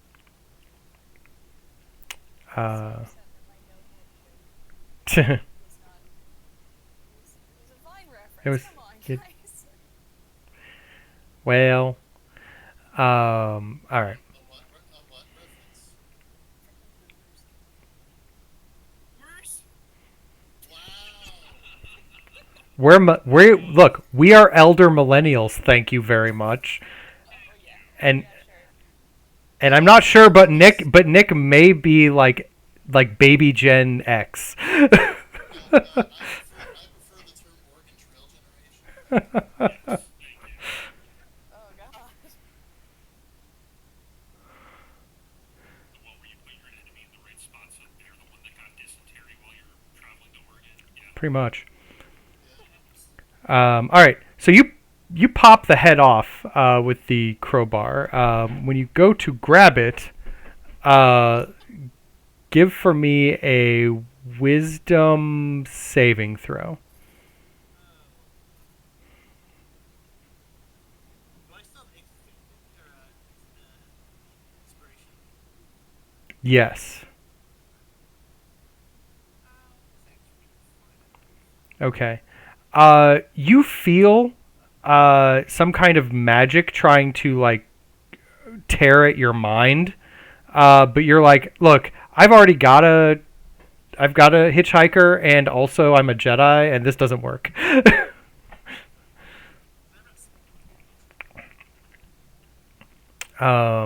And you can see like runes and stuff kind of glow on the armor that you're touching, but then they fade away. Apparently, it was some kind of defense mechanism.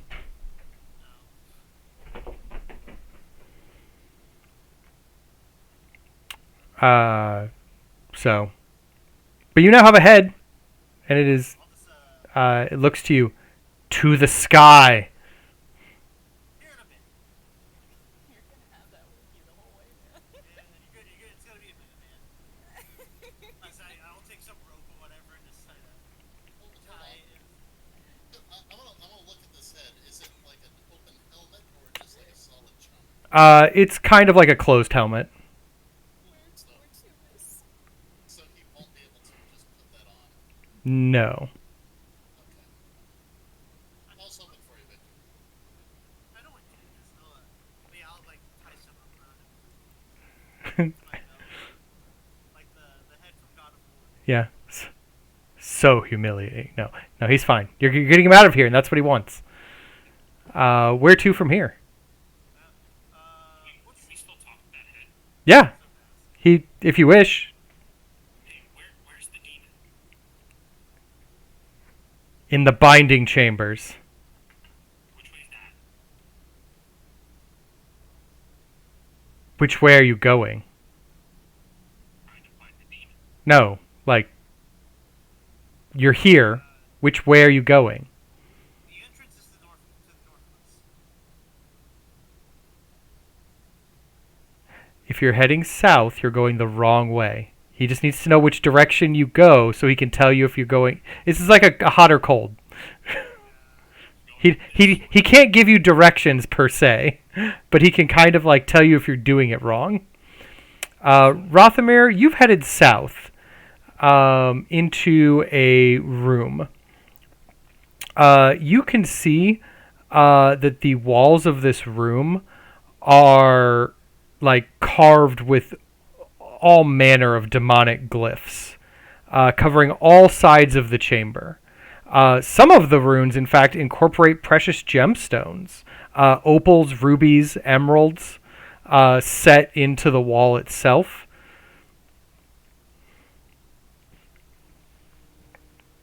But since you can't speak Abyssal, these words currently mean nothing to you.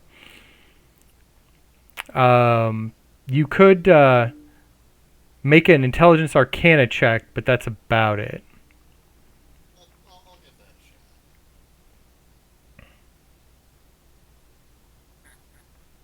shot. Yeah, this is a really weird room. Lots of demonic writing. Some of it in gemstones. Can I give it a go? Hey, Egg. Does Egg know Abyssal? No. Oh, I was gonna say, did you talk weirdly to the imp while we were going through that nice undead Um, vessel, Leviathan, a while back? uh, I, I didn't really talk weirdly or anything. We just kind of talked. Um, why? Just a lot of. I just didn't know if you knew how to read this or not. I mean, I could, I think I picked up a couple of things. make for me an intelligence arcana roll.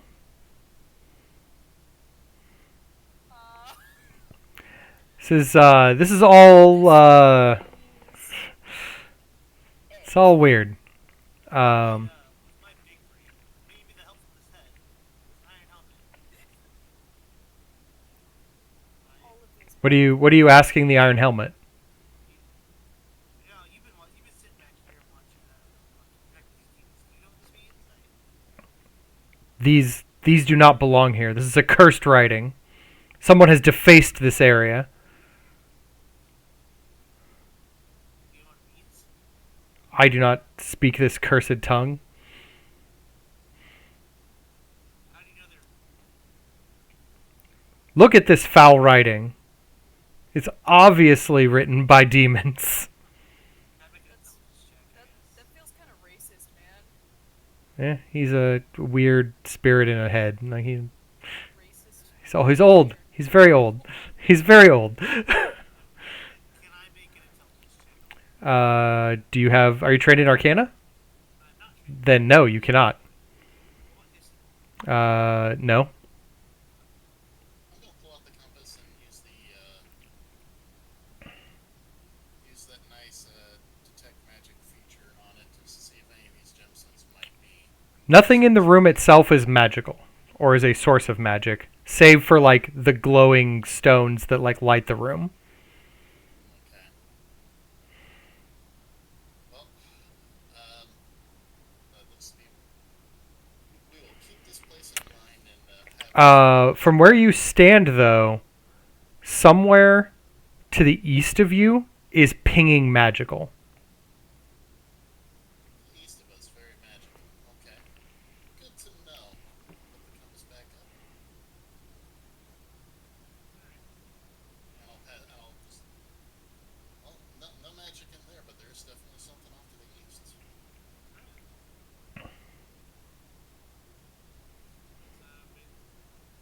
See if we can our way around that elemental. Hey, Mr. Elemental Person, are we heading the right way? Are we heading the right way now? Yes. This will lead deeper into the. Okay, I'm going around this corner. There's an eel over there. Oh, there's no eel over here. It's as if it moves. Guys, it's patrolling. We have to hurry. The ball of flesh. It's moving. Ah! All right. It's So as you head there, so up ahead you see like a cylindrical chamber, 20 foot in diameter, about 30 foot tall. Most of its volume is kind of below the entryway.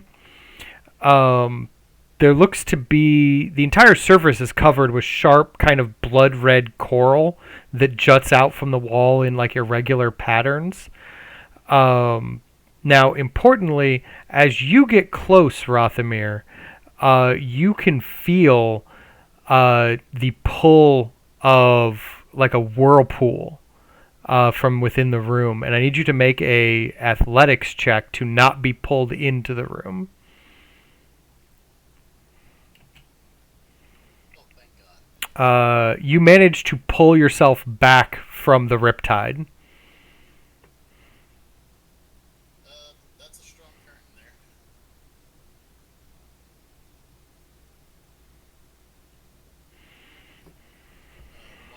Whoa, lots of jagged edges. Probably not good. Probably not safe. It's the temple's electric. Probably. But what if there's something at the bottom? The coral itself looks pretty expensive. We have looked at chest. What if it's like a shortcut? What if it's like a toilet? I wonder if this is a real flushed away scenario. We're about to discover a secret species of sea rats. Kind of look to the head to Victor's belt. What was that room used for? Do what? I'm speaking to the head on Victor's belt. Do you know what that room was used for? I do not. That is not a place that I was assigned. Good to know. He's the worst tutor guy. I mean, he wasn't very good at his job in the first place, so. You don't know. He's been here a long time. He may have killed lots of people before he rested shut. Well, He's not the one that bound himself to an iron golem and threw himself in the bottom of a trench. I mean, he should have accounted for the fact that he's made of iron. Maybe he should clear off the rust every decade or so. That's on him.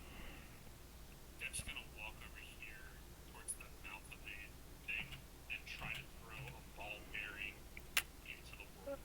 Make for me a strength athletics roll as you have gotten to the point where the riptide might pull you in.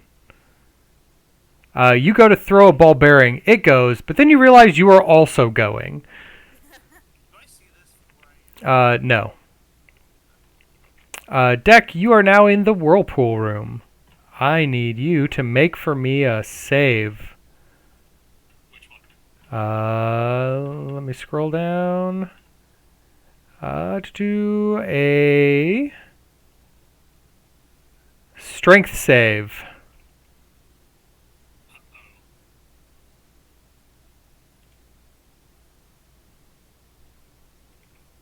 That's not a good number. You take 8 points of slashing damage as you are drug across the razor coral. Go ahead and subtract that from my hit points. In the ball bearing. No, the ball bearing is lost to the middle of the whirlpool.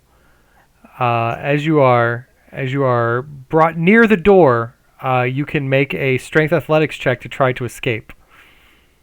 What about like an acrobatics check to try to work my way in? How would you use acrobatics in a 3D water environment?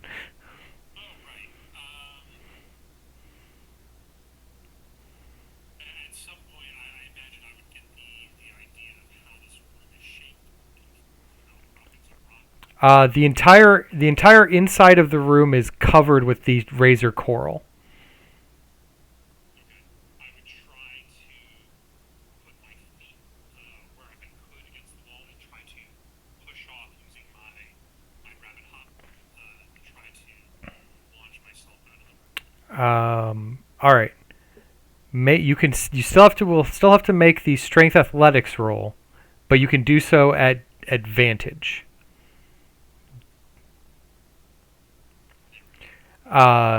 Just as you are about ready to careen into a bunch of coral again for another round of shred the deck, you push yourself out to a safe location. I come out and you see some of the hair is like shitting through and like it's been golf green. And I'm like, oh, thank you for that area. And I go, not go in there. Wee! Did you get a haircut? What is that supposed to be, a rabbit joke? No, I mean. Beck, Hey, we get haircuts too. this is why I told you it was dangerous in there. Yeah, but like I wanted to see like if I threw a ball bearing down there, if it would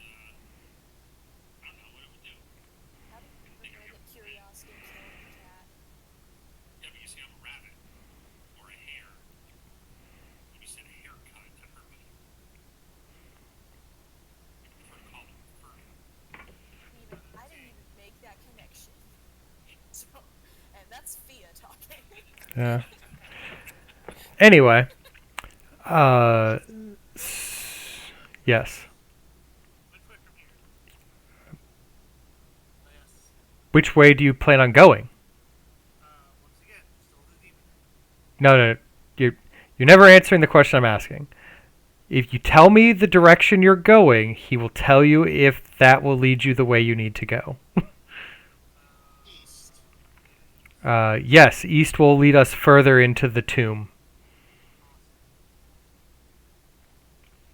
All right.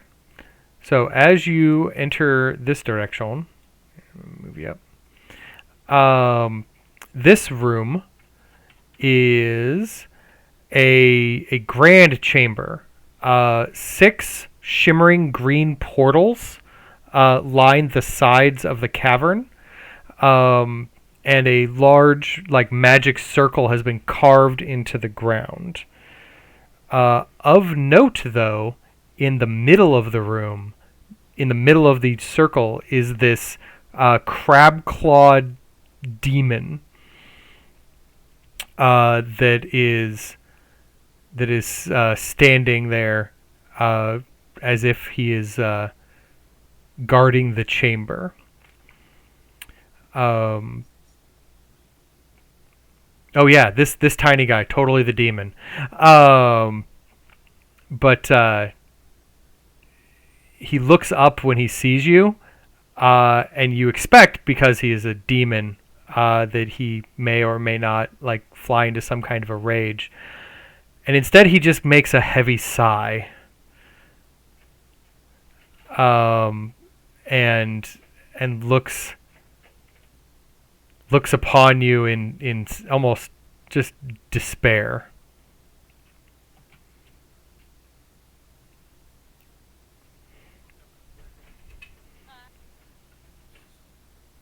What happened here? I are you here to slay a demon? We're here to talk to some dude about his son. Ah, you are here for Uhuquanico, Sapakti's child. Yeah, one of them.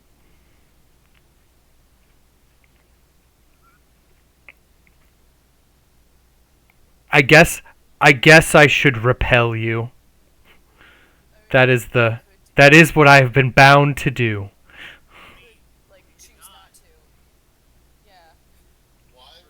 You don't have. Why? Why are you supposed to keep people from going after the thing that's causing all the problems? Sapakti's child summoned me here to defend against intruders while the ritual commences. What a brat. And you seem so thrilled about that. I've been in this chamber for far too long, and honestly, the aboleth child annoys me. Wait. Are you allowed to tell lies? Not while I am in this stupid circle. Oh my god. Oh my god. Okay. Guys, I think we have a friend. My blood boils for freedom. Please, destroy this circle. Free me from this wretched guardianship. How do we destroy the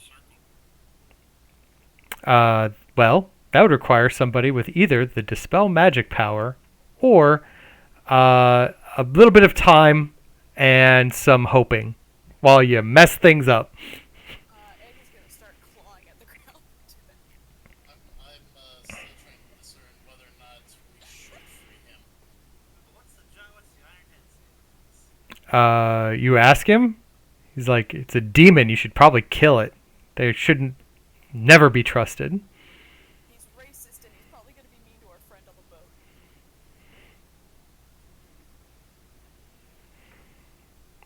Say, if we destroy this circle, do you return from where you were summoned?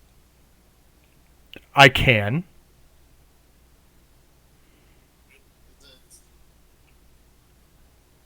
If that is the price of my freedom. Yes. Do you like books? Do what? Do you like books? I hate books. You and our other friend will get along just fine. So, does anyone here have Dispel Magic? Let's start there. Oh, yes. Okay. Do you wish to use it? Still debating it. Strongly Egg really wants to be your friend. I'm gonna kind of look over at Victor and Deck because I already know Egg's answer. Because he's excited. He's friend-shaped. I haven't killed anything in a few hours. I can go down and kill them. No! Looking at Victor. Hey man, this is his head. Come on. I want to ask you. Oh, you ask Magnus? Yeah. Magnus is like, oh my god, if you let him free, we could have a demon in our pocket. Do you know how useful a demon in your pocket is? We could rent him out. He's gonna go home. You know what they say, a demon in the pocket is worth a turn in the bush. Yes, that's it. Me and this, but close enough. Close enough. A demon in the hand is worth two in the abyss. I'm going to look at our demonic friend.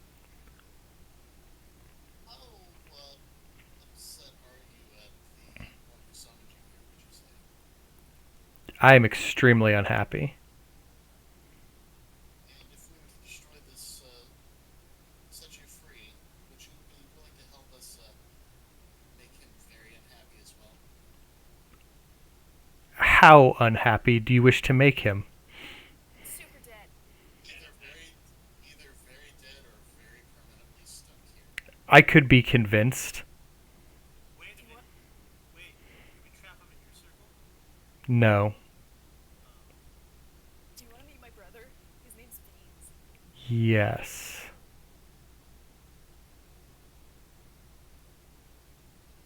What is your name?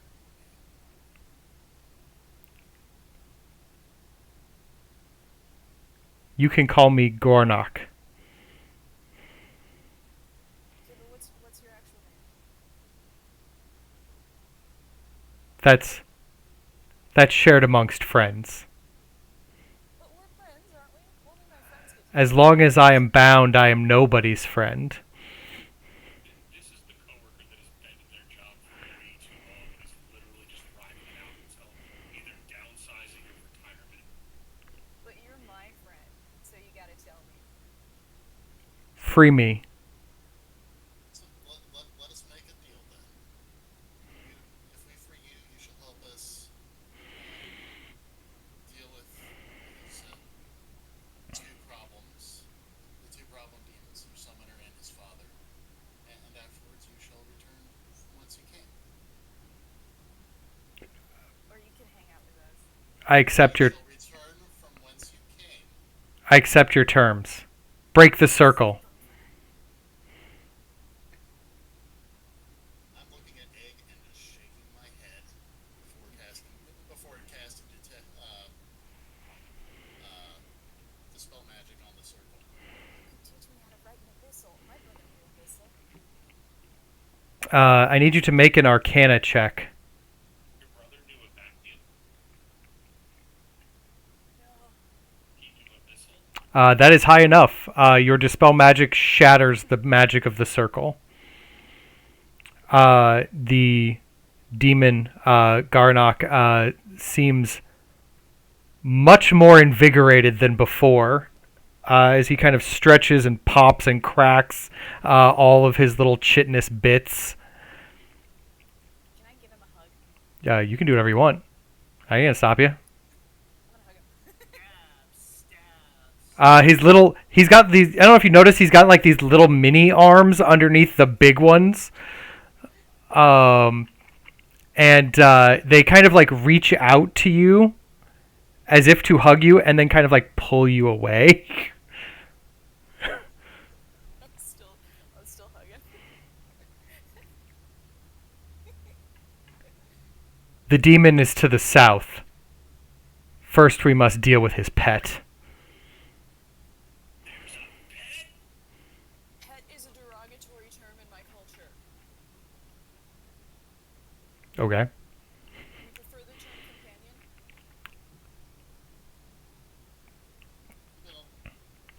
Well, He egg can be confused. he begins heading to the south and basically kicks open these doors. Fuck yeah. Inside this room is a giant demonic shark, which would have been a problem for you, except it is currently in the throes of a pincered demon, and they are busy fighting it out. If you would like to assist in that fight, we can move to combat. If you would like to move on, you're also welcome. Let's fight. What a Oh, freaking yeah. chat. Yeah, I'm in favor of assisting our temporary partner. All right. I'm absolutely Well, let me to assist. move to the combat tracker then. I'm going dead last. This thing is my new best friend. Victor, no, you're not. You're going first, buddy. All right. Give me 1 second here. Victor. Yep. Hold on a second. All these rolls are so bad. We have the good ones when they were needed. You just want to Yeah. stay next to him before it's turned out. No, he wants you to stand next to it before his turn.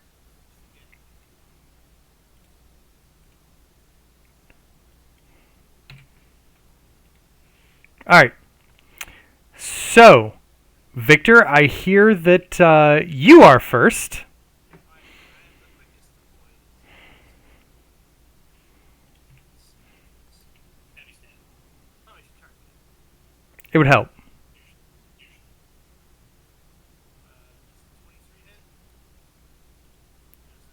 Oh god. Does a natural 20 hit? They seem to. Oh, I didn't roll damage on that first one. What are you doing wrong? I don't know. Before I hit, it will use a free action. So I should probably warn. So, here's damage for the attack. Before I'm also going to give out a sound strike. It's not supposed to target it, but All right. so it's going to be done. So it's that, and then And another one. yeah,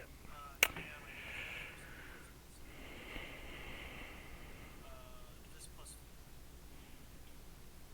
All right. yeah. Got it. My cat's throwing a fit. Oh wait, there. All right.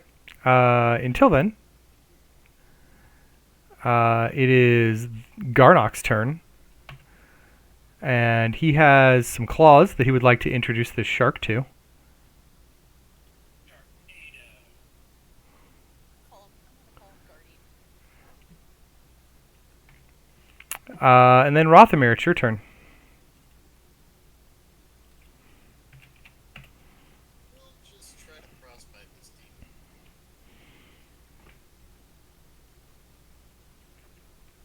demon. It's not happy about it.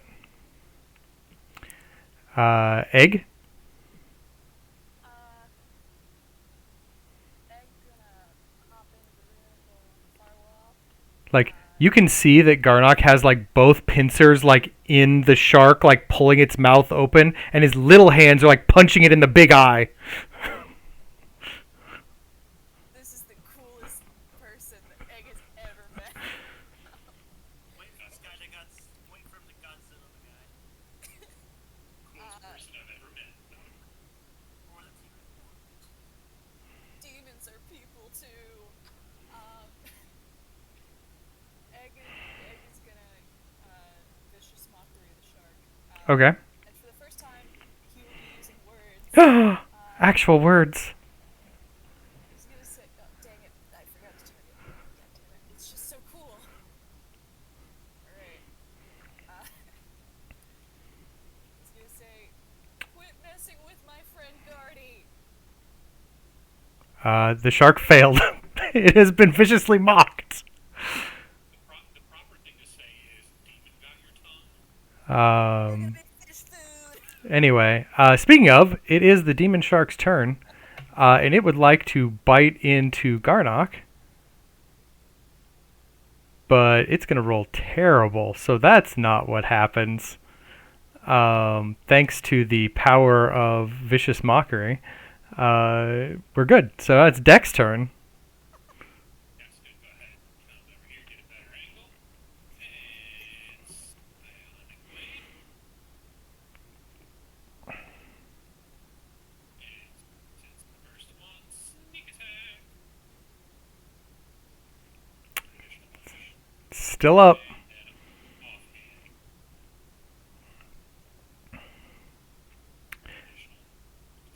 Additional. Deck, you kill the shark. Woohoo! Told you I haven't killed anything in about an hour or two. It finally stops struggling, and Garnock just throws it, and it just kind of floats down to hits the ground. I'm gonna go to hug Gardic. His little arms try really hard to keep you from doing that, but it's not working.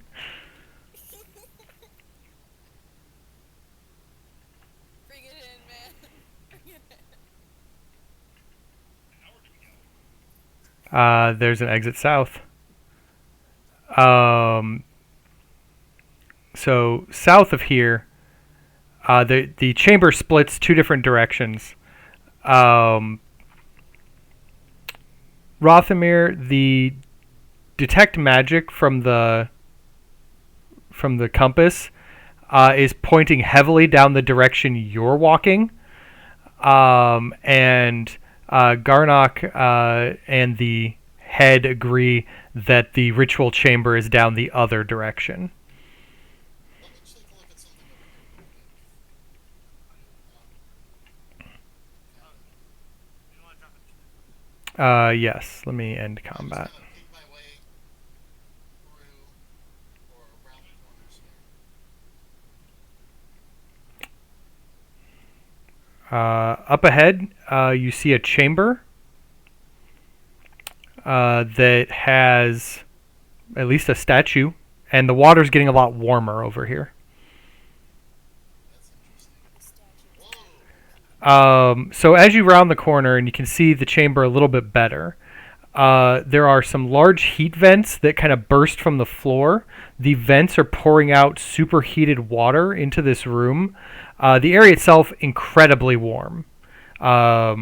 There are a couple of statues kind of guarding the area as well, and a glowing sword, bright and shiny, is embedded in the ground in between the statues.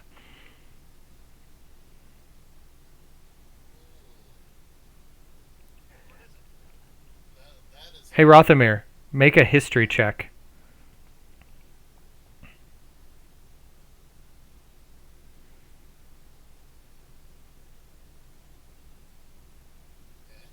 okay. 12. You're not 100% sure, but that sword may match the paintings you saw up in the Merfolk city of the original like Merfolk Empress's sword bright scale that she used to slay the darkness. Hey, Victor, Yeah. would you like a new sword? Because I think that's going to be very useful against our current foe. Oh. Sure. Why not? Is it like impaled in the ground? Yes. Something tells me I want. Well, I will try a. It is also very hot in that room. Find out. Before you go, hold on. Just gonna.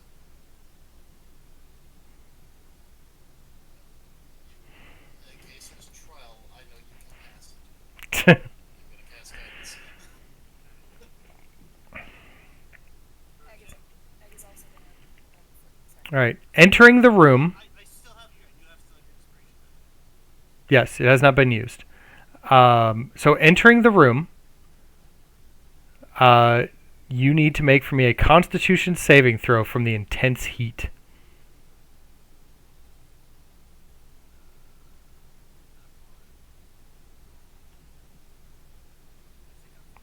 Okay. This round, you are not burning from the intense heat. If you would like to attempt to remove the sword, I need a strength athletics check from you. He who removes the sword from the stone shall be king of all England. I think I'm fine. My bardic has run out. The time limit. Oh, then yes, your bardic has run out. Well, a 21 is a high number, much better than the DC of 20 required to pull the sword from the stone. So you do not have to remain in this room for very long as you pull the sword out. I do need you to take another Constitution saving throw to get out of the room without taking some burning damage.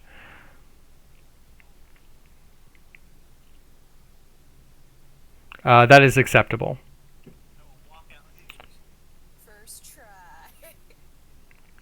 All right. Um, In this direction. Do I need to clear off a weapon slot for you? Give me a moment. I'm going to give you an equipment. I just have to go find it in my list of junk. There it is. Going in there and risk your life for junk. I mean, All right. Theoretically, it should now be in your inventory. One man's trash is another man's Camelot. Well, awesome. I don't need a hand crossbow.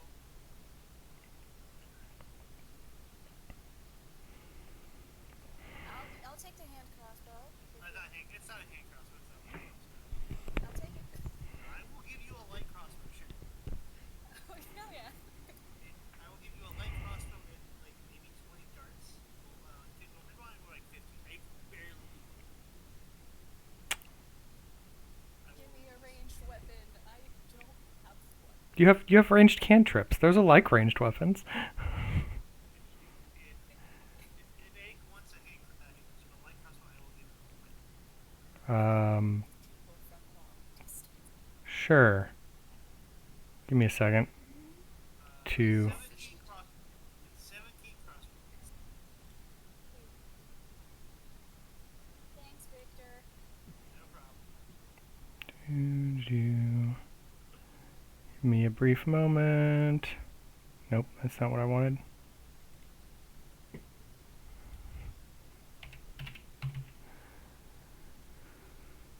This is a light crossbow, you said?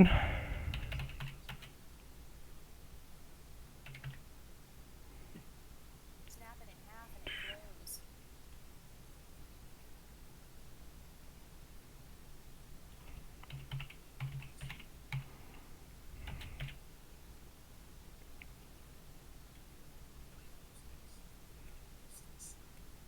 I thought you were saying that because Egg put it.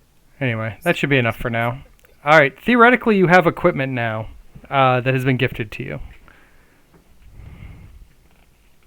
I'm armed and dangerous. I only have 5 crossbow bolts. Well, it's all I could give you at the moment without taking forever.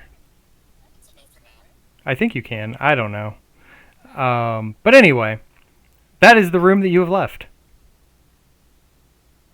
Murder eyes. Is he still here? Yeah. He's not going over there. That was some weird ass holy sword in that room. He didn't want any part of that. You don't want me to poke you with it? He'd rather not you not. I take it humbly. Thank you for waiting. It was a worthwhile trip. Shall we proceed to We seem to have left Deck behind. our shared adventure? Did you miss us while we were gone? Egg's gonna go and try and hug her again. He's like, I'd rather that didn't happen as often. I'm mildly allergic to whatever this is. Oh, I was having difficulty Cat, with the walls. allergy. oh. Oh my It's God. okay, man. We can get past it. I'm doing the cat thing. Yeah, right. I know. Who hits it the most? Onwards. Lead this charge with this awesome glowing sword. Yep. That is good that is all you read. It's so freaking shiny. Anyway, as you enter in to this area, here, let me position you all appropriately. Read the lines so that the breath weapon hits. Oh, No, just those the wildfire rapid slightly right here. aboleths don't have breath weapons. All right. So as you enter into this room, this cavern looks very, very evil. There is a tear through the ground. Blood is seeping up out of it, along with a dark, reddish energy. Here, let me get you guys a little closer so we can zoom in. Burp. Anyway, you see three merfolk that are just kind of like in a trance, muttering some demonic abyssal language over and over and over again. And near the back of the room, which because the way this map is built, it's kind of hard to see, there is a demonic-looking aboleth that is hovering over what would be a very impressive-looking glowing orb about the size of a melon. It is far larger than the shards that you have collected thus far. It appears to be made out of a single lump of metal, like a cooled ball of like molten gleaming adamantium. A strong silvery light, a shocking contrast to the oppressive darkness of this demon grotto, kind of shines from it. But the aboleth is kind of sitting above it, and he's like, soon my father will be free. And you can see along this trench here, whenever there isn't blood coming out of it, a shadow passes beneath it, and a feather, like a big blood red feather, kind of like arcs out almost like a shark fin, and comes back under, and like something is just doing its level best to squeeze through a hole that it is not yet meant for. God,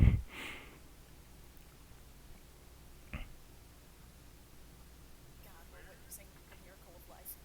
Where is the golden orb? It is further north into the room. Because of the way the map is set up, it is hard to see. But you'll have to move forward to get a better look. Where's this aboleth? You do.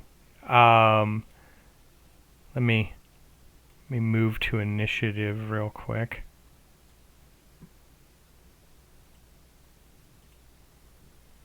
And then we will get the pleasantries out of the way.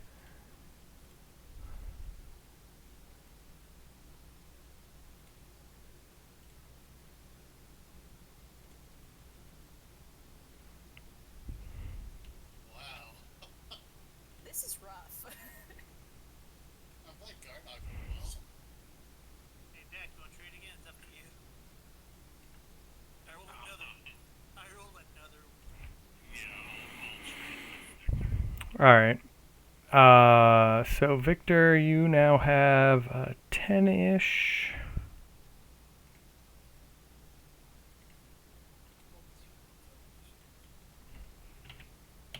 Yeah, I rolled a 1 too. This motherfucker tried to eat me.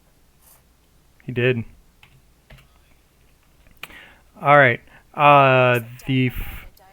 The first beginning combat, the merfolk are going to continue their chant. Garnock is going to be like, over there, that is Ilquanaco.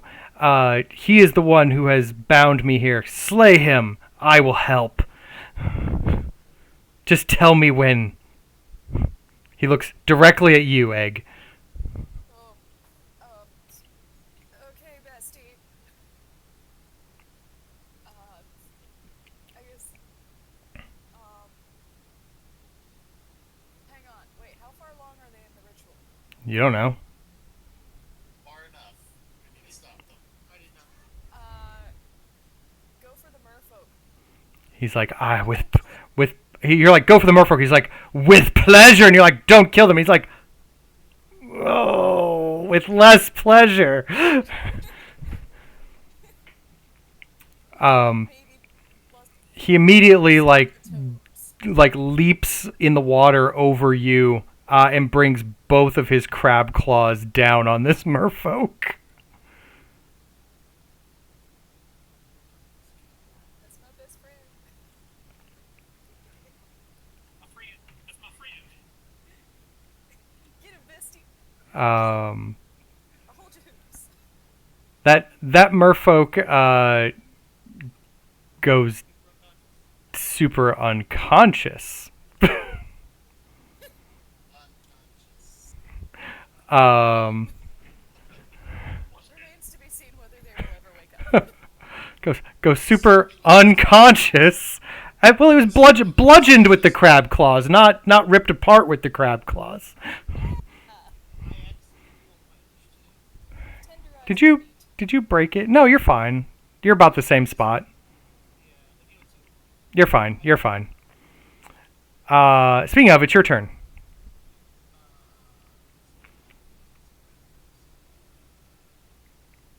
Angry crevasse.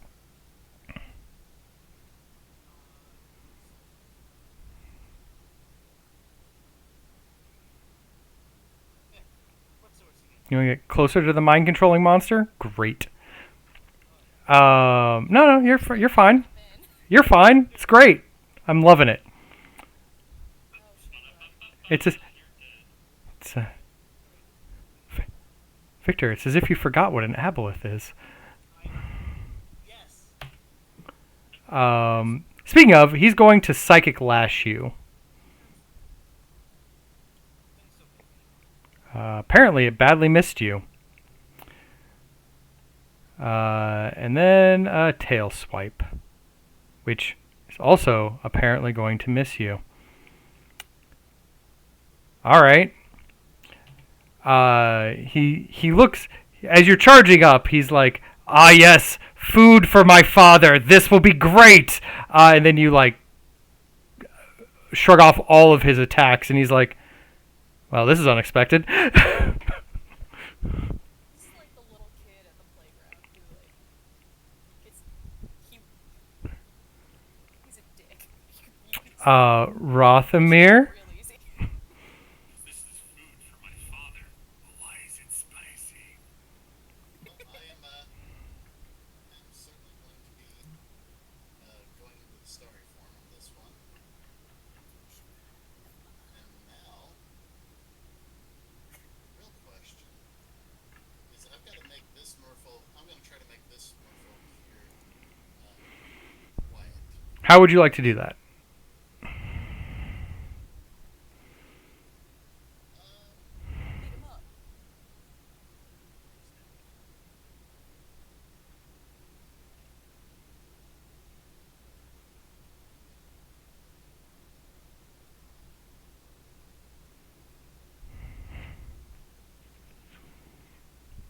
Hopefully,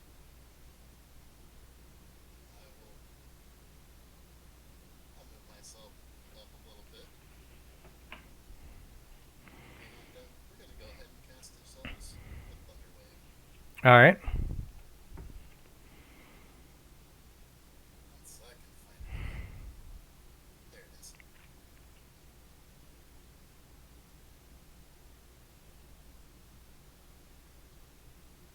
And I'll do it this way so it won't hurt my friends.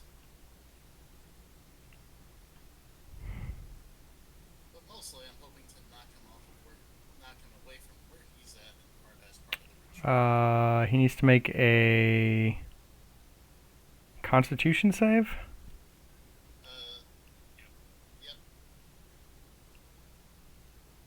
Yep. He will take half that and not get pushed back. Then, yes, I shall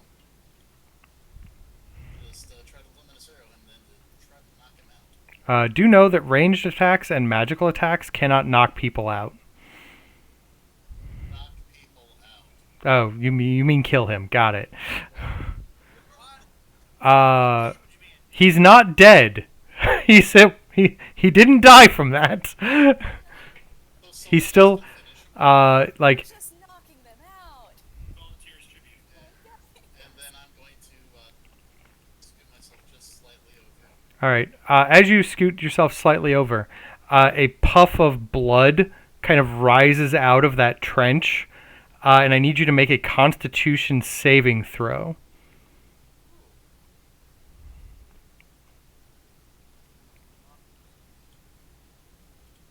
That is not high enough. The sauce they get lost in. You take 10 poison damage as the blood ichor kind of gets into you, and you can feel it like just corrupting.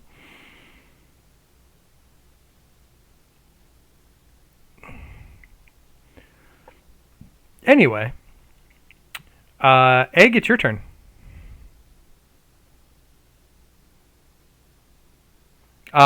Your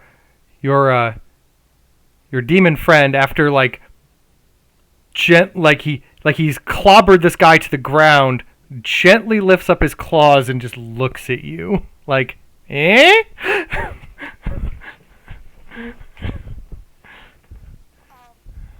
So having seen my friends not like spare even a shred of mercy for the people that we are supposedly saving words, I would be like, cool, we can kill the rest. Excellent.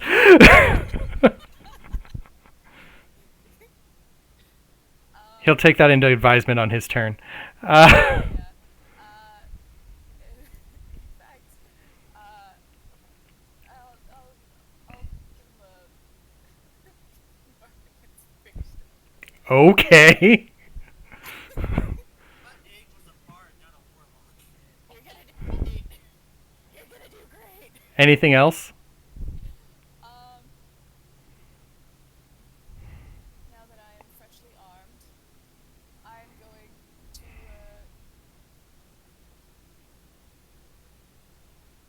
gonna see if I can actually I'm gonna pull out my crossbow. Okay.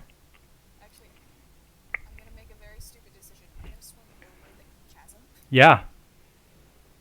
and pull out my crossbow. God dang it. It's not accepting the crossbow bolts. No. No. Hold on a second. I think we had that problem with me at one point in time. Click. I don't have a. Oh, it's the crossbow is not yet equipped. Oh, come on. Here we go. Hey, there you go.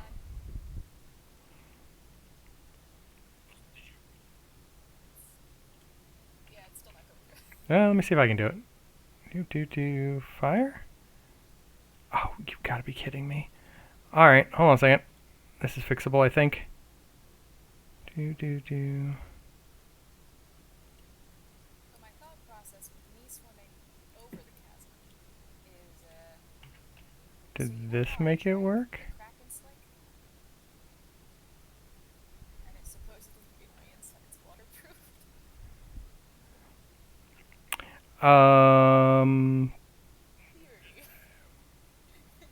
Theory. Here. At the moment, I can't get it to do what it's supposed to do. So feel free to just make a d20 roll and add your like dex modifier and proficiency bonus to it, which would be what, like +5 or something. And if you're aiming for the merfolk,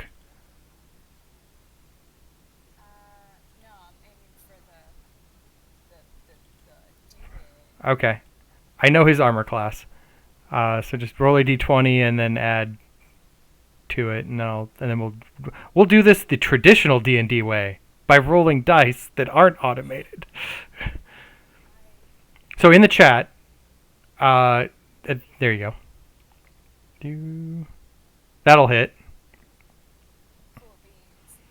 D8 plus 3. Hell yeah. 2 sec.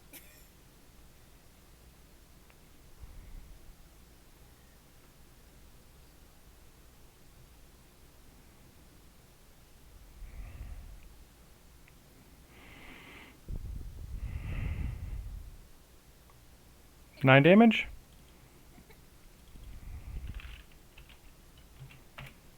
Got it. After this, I will be putting away my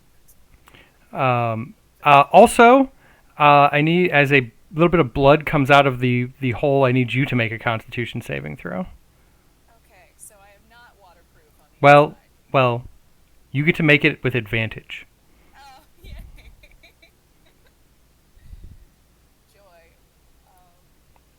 And then we're gonna see how something fun happens. We're gonna see if this works. I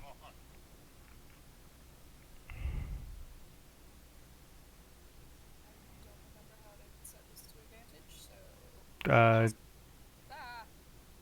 well, just make a Constitution saving throw, and then if that didn't work, we'll just have you roll another d20. Yeah. Okay! Almost. Oh my That God. one did not work. So roll another one.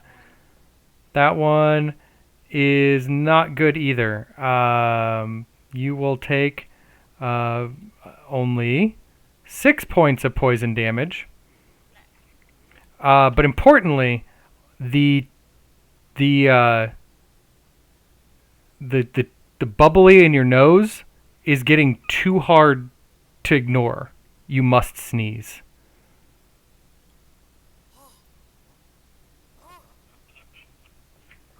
It's it it These people it like it is it is impossible to avoid. And Can I hold it for another 6 seconds? Or... no. Okay, what's happening now? So you sneeze, and when you sneeze, there's a spark that appears at the end of your nose, and you kind of close. It's such a sneeze that you have to like close your eyes. It's so violent. And then when you open your eyes, there's a second one of you staring you in the face.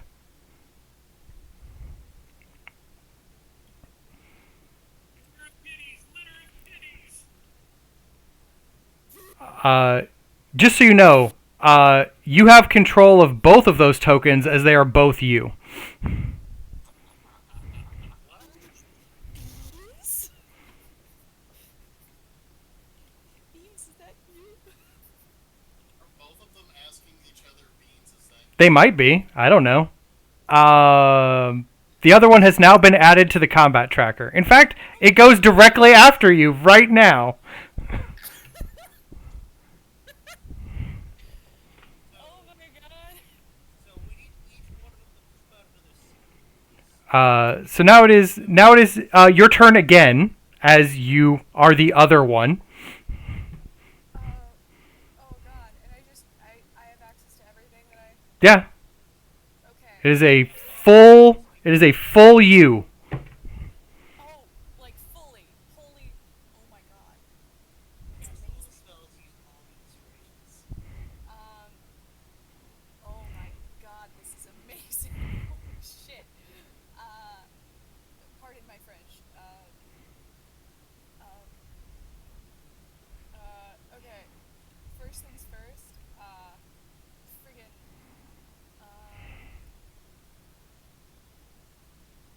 okay, I'm still targeting him, great. I'm gonna immediately whip out my Carol book, Okay. and, I'm gonna snowball this mofo. Seems sad for me, maybe, potentially. The demon? Yeah.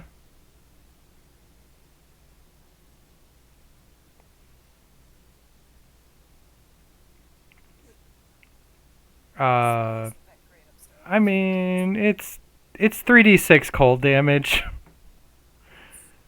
You did work. He did fail his saving throw, so you know. That is stupid. And then I'm gonna wait. Sorry, it's just occurred to me. Oh, I get two reactions. Cool. I'm gonna throw a bardic inspiration onto uh Victor. You get another. About to leave this guy. You see double. You see me explain beans, and beans is back. Maybe. Um. Anyway, the other merfolk continues chanting away, and it is now Dex turn.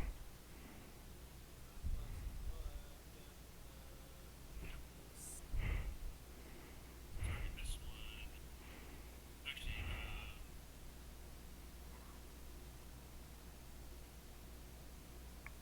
Whoa! Oh, I don't know what I just did. I don't know what you just did either. bless the No, I blood drew. down in the. No, I cursed him. That's my judge. Yeah. Yeah, I drew things. My apologies. Oh, okay. There, I got rid of it. I was trying to measure distance wise. When did you get the scroll of Meteor Storm? I'm gonna move forward a little bit here, and I'm going to target this one first with my regular side blade. Well, it hits and does an amount of damage, but the merfolk remains floating there, chanting away. Why did you roll 60 feet? So it should be 60 feet. I don't know why. Maybe because I'm next to somebody. Oh, it may count as yeah, you're near the merfolk enemy token, I guess. That's fine. I'll throw one at this merfolk that's near me with my offhand.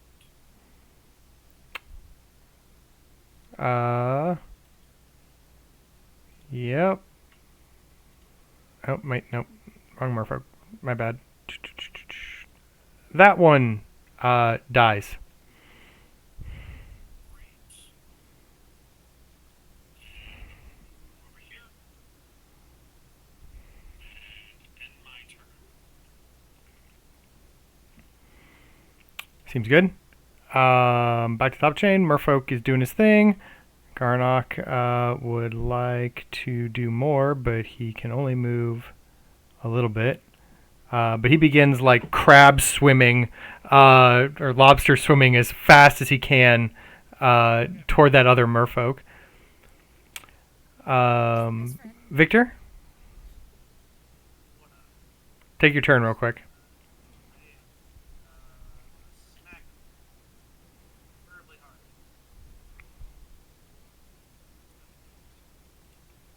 I mean, this damage. I don't think I hit. It misses.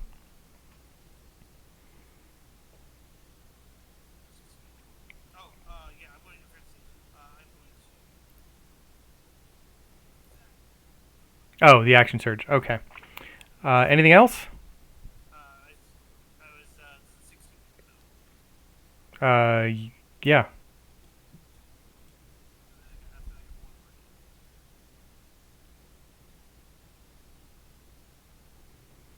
Alright, that's my turn. All right. Next, I need you to make an intelligence saving throw. I'm actually good at that. Well, that's good. We'll see how good. That is a 20. You are very good at that. He begins to like attempt to take over your mind, but that does not work.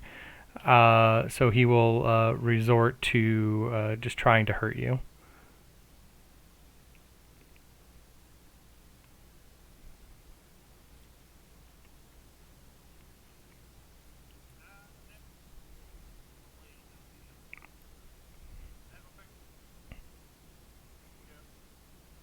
minimum damage.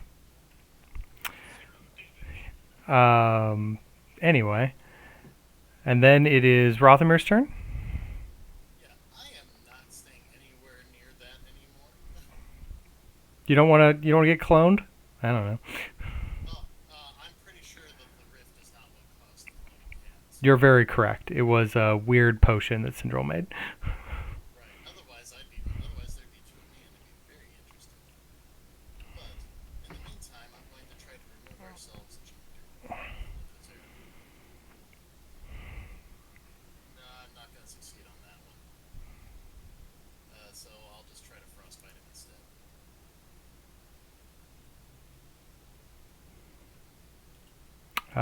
He dies.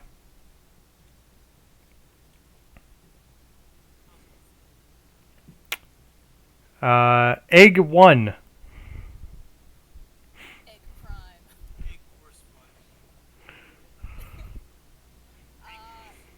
Big squared. Oh gosh, egg and egg should probably get away from the chasm. So what we're gonna do is egg prime is gonna grab Big beta. um, egg minor, egg major, egg minor. That's okay. Uh, egg major grab egg minor and egg minor will be willingly dragged and pulled onto our demon friend. You both just kind of like huddle up under his claws. Not actually, we're gonna try and get on his back. It's very spiny on his back. Yeah, plenty of places to hold on to. Okay. We're cats. We'll be fine. And egg major is going to shoot. So that's the d20 plus 6. That will. Forgetting the freaking number. Oh, yes. A D20 plus 5, I believe. Gotcha.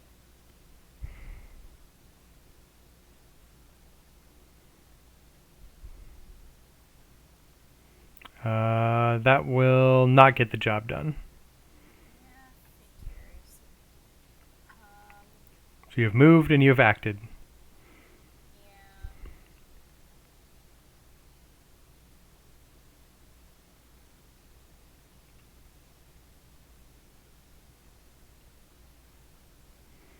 Trying to remember.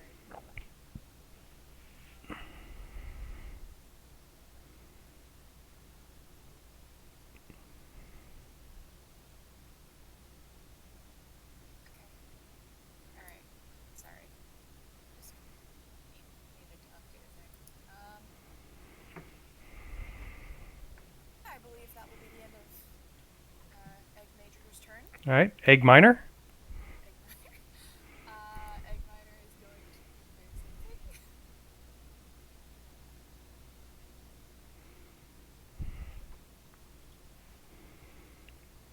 That will hit. Oh yeah.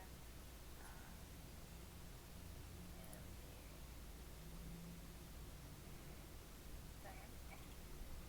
Not terrible.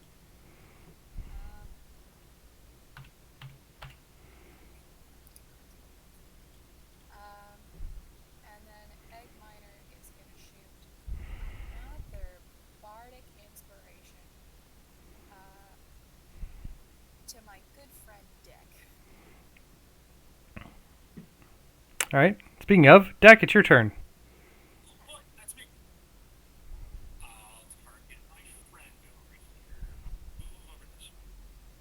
And psionic blade number 1. With sneak attack. That's a lot of damage. That was an appreciable amount of damage. And offhand. Natural 20. That's going to be more damage. So that's 29 total damage. And that is going to take a few steps back. All right. of eggs in unison say, "Hi, Dick." About this time, the demon that they were hiding under like leaps into the water and like swims forward and is like, "I've had enough of you, half breed," and begins like just tearing away at the aboleth with his claws.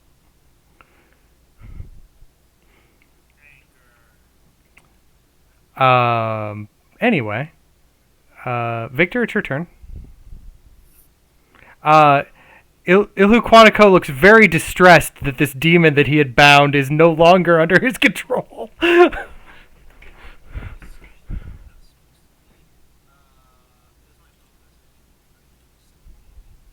Okay.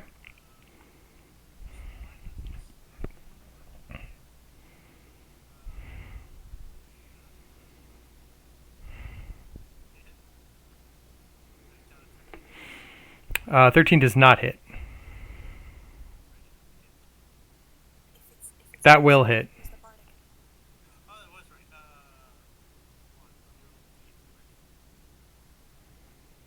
There's 8 for the first one. I'm going to also slap it. Here's the damage from the psionic thing. So take another 4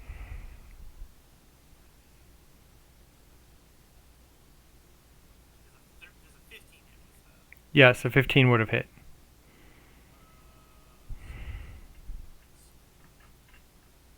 8 plus 6 damage. So I'm going to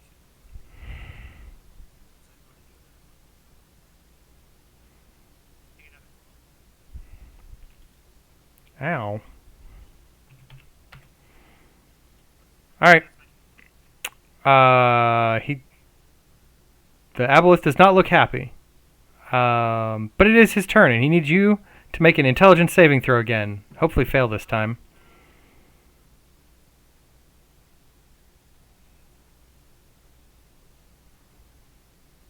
No! There we go. That's the number I was looking for. He looks dead at you, Victor, and goes, "Remove this pest from my presence," and would like you to immediately use an action to attack Garnock with that beautiful radiant sword of yours. It's on my turn. Huh? No. Like now. He's Pokemoning you right now. I choose you,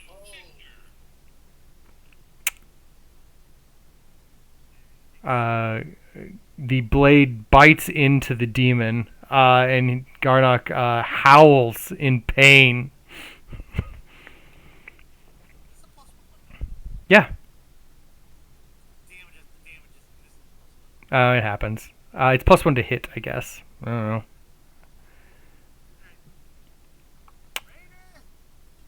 know. Anyway, and then then Ilquanico is going to also attempt to attack with his tentacles and tails.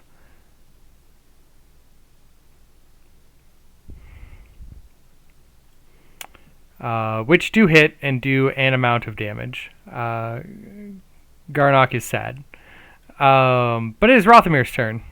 I'm the traitors.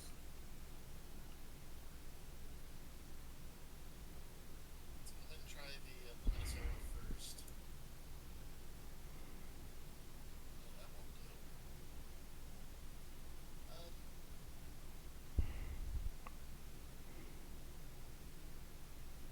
So in that case, let's go ahead and try ourselves another moonbeam. Right out there. No, I don't like that. I don't appreciate that much radiant damage. It hurts.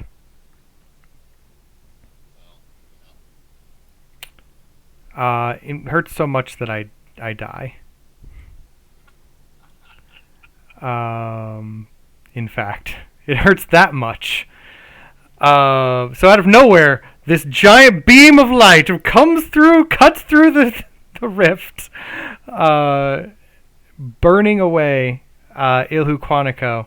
And as he like begins to sink, Victor, your mind, which was previously clouded, begins to clear, and you can hear him as he hits the ground by the star. Enough of its energy has been taken. The rift will be free. There's nothing you can do. Ha! Is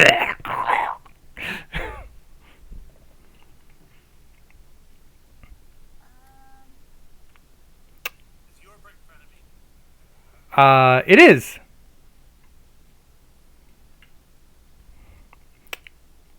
We will end combat currently. I would like to move the moonbeam not on top of the orb anymore. I mean, that's fine. You can easily, like, there's not combat anymore, so you can just drop it if you want. Oh, I'm just gonna try to. I'm trying to maneuver it so it shines down the chasm just in case I can start doing damage to the thing. Oh, as you move the moonbeam like down this rift here, it doesn't even seem to penetrate the demonic energies that are pouring out of here. It is not a strong enough spell to hurt anything that is on the other side of that.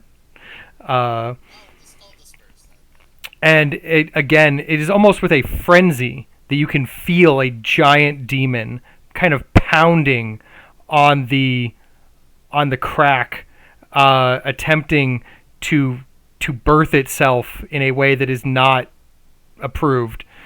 Um, I guess I have this story. Emergency C-section. you are free to make a like an Arcana roll if you would like, if you are trained in Arcana. That's just Victor. No, you who are trained in Arcana.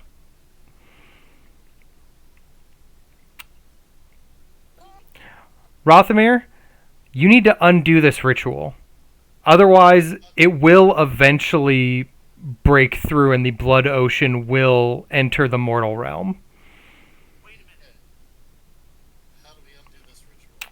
Well, with a natural 20, you realize that some people are going to have to get onto some circles and do kind of a reverse curse thing, as they say, and also a magical item of some sort will need to be sacrificed upon so that its power can be used to seal the rift.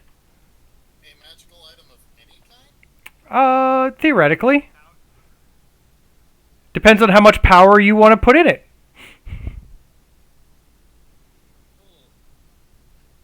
Both eggs will take 2 circles. Hey, you've got 2 eggs. You could do it. I really want egg number 2. So So the way I see this is what we have. Magic item was as far as I know. I have a +1 drow longsword. Cloak of Crimson King. It's a pretty awesome sword. I mean, typically, whenever you're in like whenever you're, I don't know, in the middle of a dungeon and you find a key in that dungeon, usually that key that's in that dungeon is needed for something that's in that dungeon. No, Rothmere. I'm going to be very upfront with you. You got a natural 20. Literally any magical item will do. The amount of magical item will determine the difficulty of the roll. And boy. I have a question. I have an answer. This is just to satiate my curiosity. Can I check up on the orb that I got from the Mind Flayer way back when? The like glass one with like the little arcane writings on it. Yeah. It is not a magical item. It is just a trinket. Aw. Damn it! Okay. Alright, carry on. Let's see. Arguably, I think the trinket you guys picked up that has like the mechanical fish inside, technically would count as a magical item, but not. But it would very much cause the difficulty to spike, as it has almost no magic in it. The Cheeto with the Norlock is the Cheeto with the Norlock. It is We're nice. not losing the fish. That is nice and happening on my desk. So let's see here. Things that we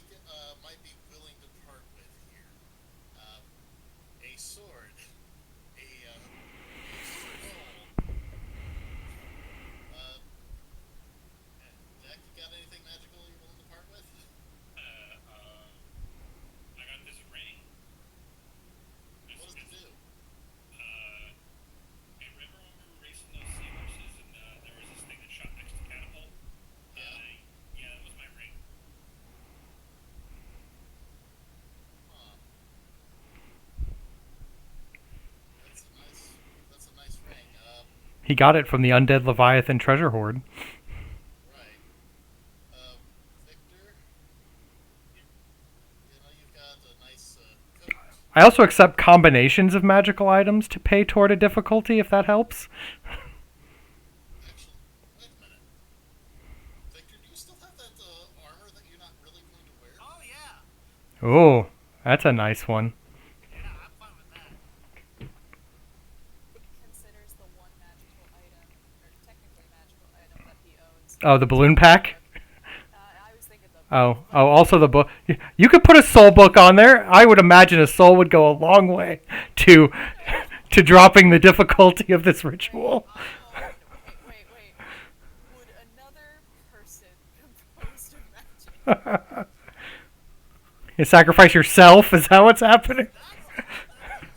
Listen, Oh no! I'm just thinking that might be a problem for the sake of, sacrificing a living being to, reverse a demonic seal that doesn't go together. Okay. I mean, it seems on brand. I can sacrifice Coldplay. The drow? Yeah. Okay. If someone wants to throw a third item in there, that'd be awesome. I think it's. Well, I've been holding on to this scroll for a long time, and I don't think we've ever needed the rope trick. So, Scroll. You also have a nice cloak, don't you? that cloak is staying with me. A rope trick? Well, Yes. soon to be had rope trick. And you haven't been using it? I only get one use out of it, and it hasn't been the right time. Any other scrolls that we have? Not that I'm aware of. Hey, you can sacrifice your compass. Oh yes, the astral compass. Throw that right in. No. I said things that we're willing to get rid of. No, we're keeping the compass. Oh, we also have the book of Christmas carols. The indignity. My spells. Spells. I need those spells. Yeah, I will gladly throw the Coldplay in. Okay. So I have the magical full plate and the +1 drow longsword. What else? A scroll of rope trick. Okay. The math is working out so far. My firstborn son. I can accept if that is it. Is that the final answer? All right. I accept that. I need 1 Arcana check from Rothamir and 2 Arcana checks from the egg pair. Egg and egg. Wait, quick, dish out your inspirations first. Oh, yeah. Please do that. Yeah, okay. One of my eggs does not have any bardic left, but my other egg will give the other Here. egg. Hold on. I know what I'm. No.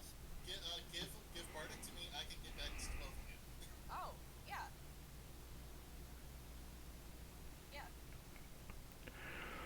We'll see how this goes. Can you give Biden guidance to 2 people at once? Oh, I don't know if I can. Once before. Oh no, I don't think I can do it more than once.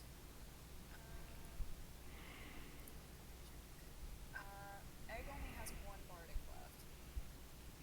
So, The egg mine or anything. that's the same egg that you just talked about.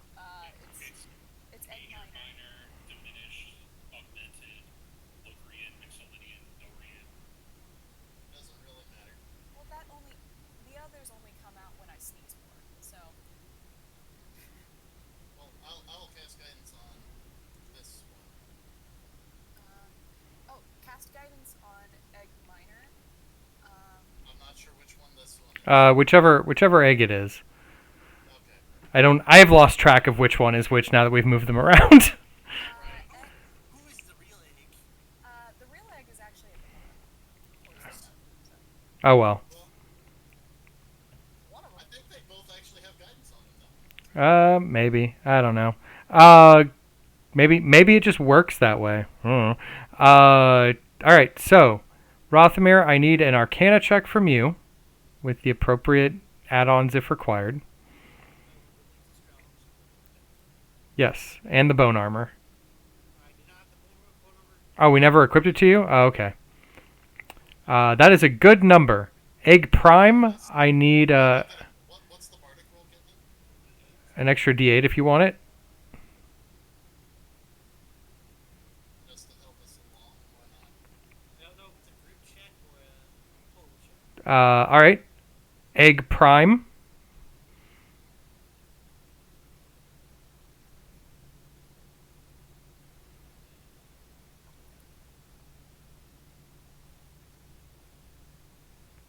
Alright.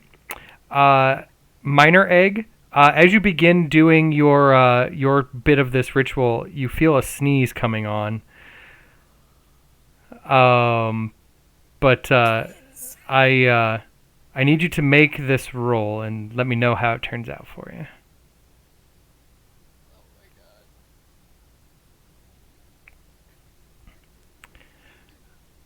god. You finish the ritual. You see the magical items like burn away and are consumed as the rift begins to close, and the demon, the Lord of the Blood Ocean, is just pounding away at this rift as it's closing away, just more and more desperate as it just disappears. And then you let out a mighty sneeze and immediately evaporate into bubbles.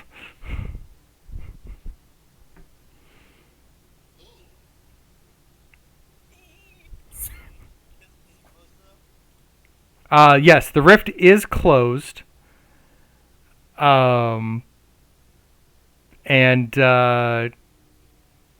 Garnock kind of swims down to you in your moment of shock and sadness and leans in and goes, "You may call on me once."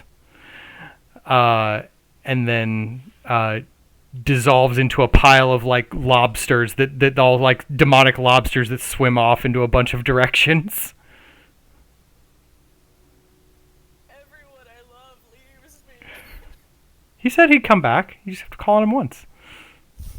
Only once. Call me baby. And did he just give you the Spider-Man everyone gets one? Um, That guy probably hates me. Importantly, now that the portal is closed, and you have the fallen star in your hands, Victor, it is glowing with immense energy, but it is cool to the touch.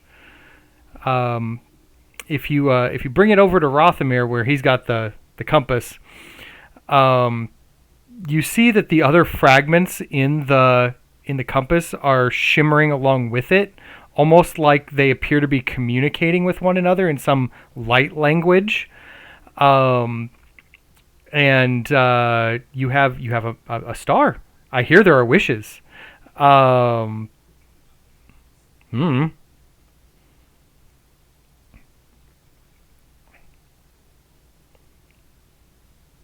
Would like to swim over, and I will begin ritual casting.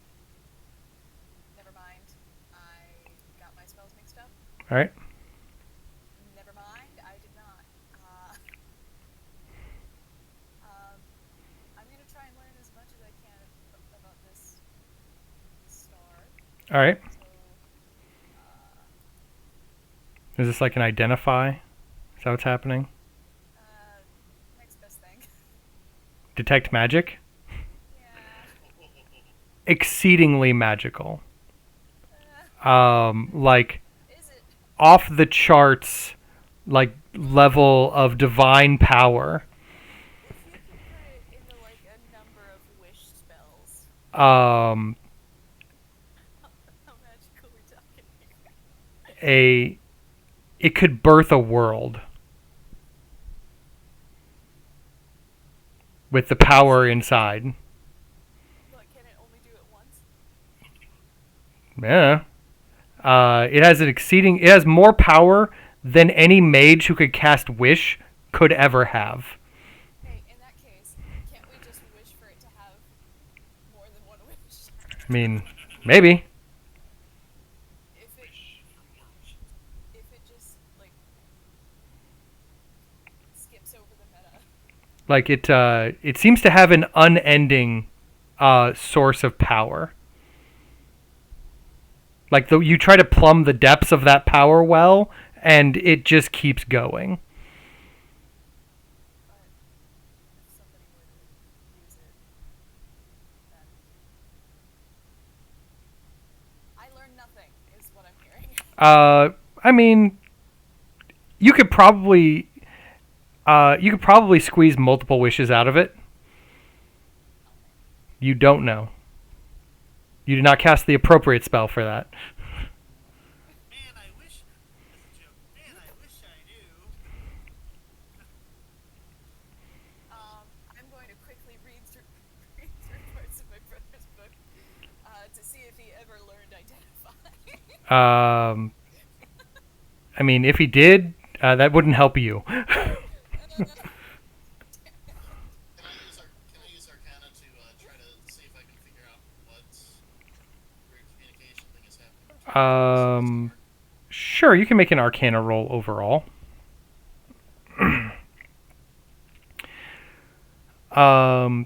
It almost seems like it is welcoming the parts of it back to it.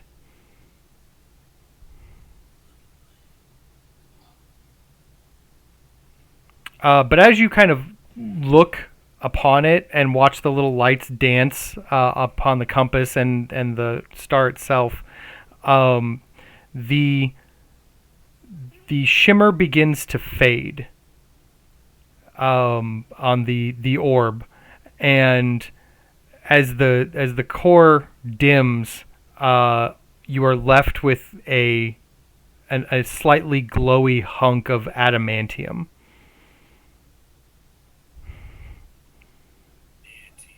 And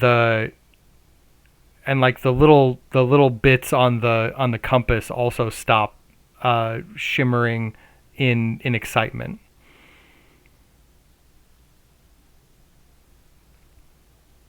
Is the I hate to ask this one.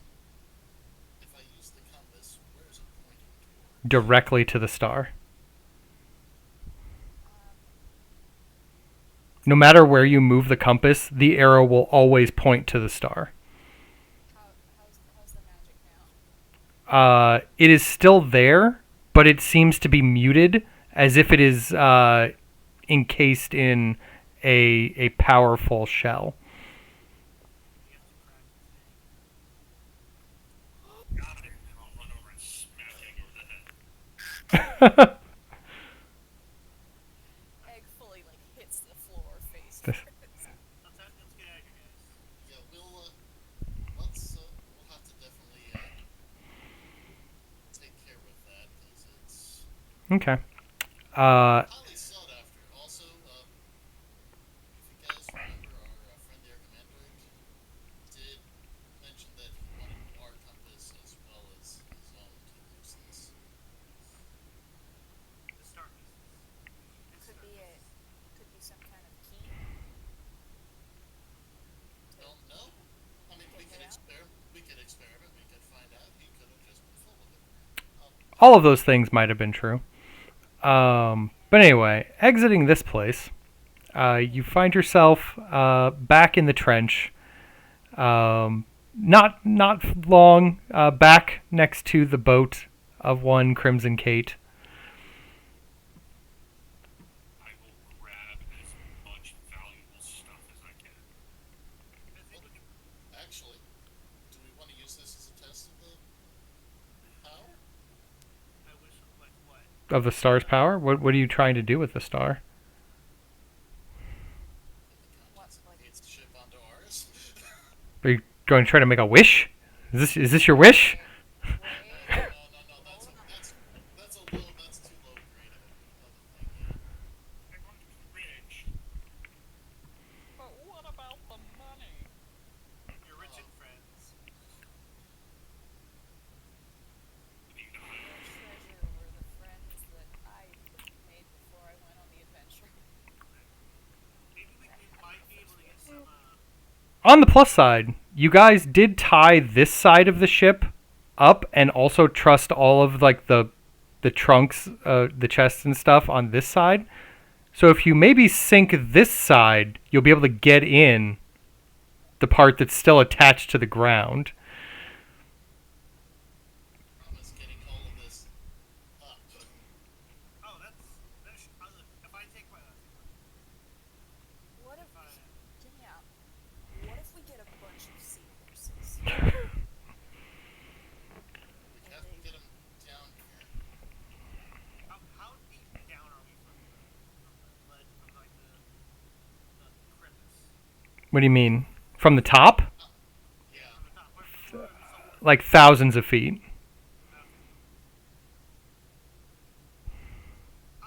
Look. So I'm gonna pull up this right. I think we can negotiate. There's help. You keep cutting in and out. I think we can negotiate because we can negotiate the sword for ways to get this treasure back onto our ship. That's right. It is a relic. It is. It is something. It is something of great cultural value.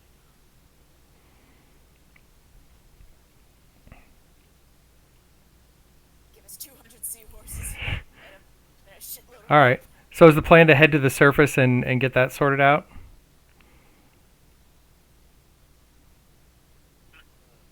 Egg will also stuff his pockets with frozen. Okay. Your pockets are stuffed. Are there any crowns? Sure. You now have a crown. It is probably worth 150 gold pieces. It has some gemstones set in it. Nice. Anyway, Hold on, wait. Is there another crown? not in this chest. Can I look at any other chests? How long are you gonna spend? I want to find another crown. If you dig long enough, you will find another one. Cool. It is also worth about 150 gold. Has some gems in it. I'm ready to go. All right. Double crowned, the catosphere rises from the depths. All right. When you emerge victorious, you are met with a raucous cheer from the crowds. Hopefully, you saved them. Mago comes to you, worried, and goes, "So did you? Did you?" We're good. Yeah. The son is dead. The father is sick. What happened to the sun? What did you do? What did you do to the sun? I shone a beam of powerful energy upon it and sent it into the ritual space. Bitch, Um, there are many suns around us. Anyway, right. If you would like to negotiate for the recovery of the treasure, you are welcome to. It is easy to do. You are heroes of the city. You have their relic. And if you would like to trade it in for all the treasure in Crimson Kate's in Horde, that can be arranged. I would also like to negotiate my obtaining of my victory horse. They think about it for a minute, and they're like, "So you're taking it with you? Yes. Do you have an aquarium?"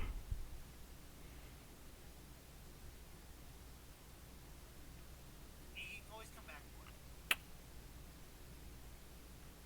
it. Okay.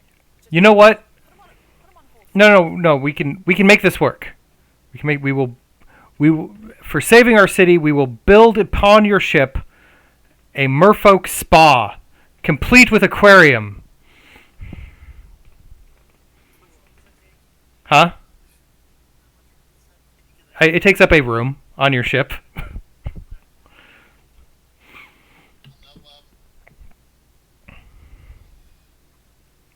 I didn't need a bedroom anyways. We will even throw in some trained pufferfish. Oh my god. I'm so excited. Besties. While you're up here, would you like to consult with anybody about the star? Because right now you just have an orb of adamantium that you can't break. Would Escargot know anything about it? Yeah, I was ask. gonna say You ask him. Central's around too. No, he went to the ship. Central's back at the ship. Central's the ship, yes. Is Central back yet? No, Oh. He's he's. got my victory horse. You will find it back at the ship eventually. But if you ask if there's anyone in the city who can break this open, Mago does not know of anyone in the city capable of working with such a strong material. However, he has heard that the dragons are rumored to be able to work adamantine using their dragon forge on the Soul Comet. Are there any dragons here at the festival? 'Cause No. this festival brings people far and But you know a dragon. Uh-oh. Really? Sank or thieves. Okay. We know a dragon? Well, they know a dragon. You know a dragon. Now, hold on. Before we go, we need to get you a chest. But no, you know that Oraxis is a acquaintance of yours, and the red dragon that she is has a mother who demands taxes from an entire section of garden, and lives on a comet that has been plated in gold, with her court of dragons, and her fellows have also set up residence on smaller comets that trail around with it. We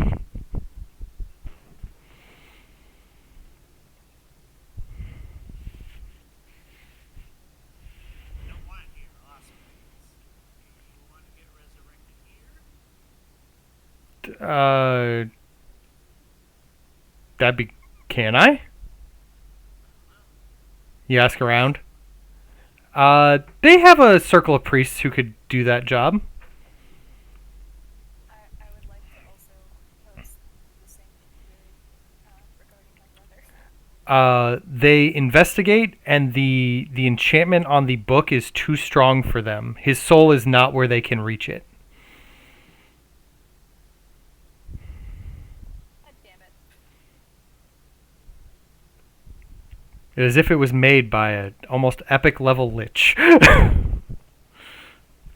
a lich. But yeah, if you would like to finally be free of your rider, I mean, I will take a some amount of gold from it will cost 10,000 gold. Appreciate it. Okay, awesome. Magical items can we buy with Unfortunately, magical items are not for sale here. Though the treasure hoard on the Soul Comet, I hear, is laden with magical items. Of course it is. Alright. Sure, we will get Magnus revived. Okay. It does not take. Well, it takes a little bit of effort, mostly because he has been dead for a while and doesn't have a body. My head. But he is in your head, so that helps. I will, he's in my head. But with the appropriate amount of gold used as a focus, Magnus is restored to a halfling size body again, and thanks you for keeping up your end of the bargain. I will give him one of the chests or something like that. Sure. You're like, here's a chest. Be gone. Unless you want to come. You guys live a dangerous life, and I'm gonna go retire with this gold. He's such a small person. true. But Have a good life. Say drop off the juice. yep. But it is not too much longer after that that you are escorted from the city back to your ship. Um, it is, in fact. And when you ask about it, Cleavy's like, "Yeah, some jerk cat said that you sent him to guard it, and then we caught him trying to mess with the engine, so we beat him up and threw him overboard." He didn't come back out of the water, so I assume he's dead. I don't know. Oh, Is there a body? I don't know. I didn't see one. But, you know, things sink around here. If we see him on the if we see him in the Court of the Dragons, I'm sure he will become a wonderful snack for them. It's possible. But yeah, from there you can, We'll also lift up this helmet. huh? Oh yeah. Oh, yes. The helmet is like, the sky! And a yellow orb kind of like floats out of the head, and just heads off into space. this is the weirdest Elden Ring side quest. I am finally free. Oh right, we've freed not one but two passengers on Victor's ride. What do I get? A lot more treasure chest. As he flies away. That's one last wish. A clear head. Yep, you get a clear. You get an empty helmet. You know, No, he already has an empty helmet. for the longest time, I feel lonely. You're looking around. I can fill the space as soon as I'm able to deliver messages. Just a constant stream of But yeah. So Rothamir, yeah, I don't know where you're gonna go to crack an egg, but I know where you can go. Oh, and I go smack egg. I go down again. Giant spire. No, we need. Well, actually, we should probably go to her and get invited to their lands first, shouldn't we? All right. So you're headed back to the spire. Yeah, because otherwise, showing up at her mom's doorstep is probably not going to be good for longevity. All right. I'm assuming that would be bad. Big word. I am down on magical weapons as well. You are. You are down. You let loose too many magical weapons. You could have at least kept one, but you didn't. I was expecting you to negotiate the other sword away. I did it for the sake of the simplification, the treasure simplification. I'm pretty sure they will. I'm 90% sure they will ask. Victor, do you want your crossbow back? Anyway, it takes a short amount of time, especially with the Oantu insects on your ship's help, for the merfolk to build in a merfolk spa complete with trained pufferfish and an area for the seahorse to stable. Fuck yeah. This seahorse is never going anywhere else. I'm 100 expecting them to like shrink the seahorse. I mean, do you want them to? Fish. Yeah, maybe. I mean, they can't, but you have Syndrel. I'm sure he could probably whip up a potion But they want to, can't. eventually.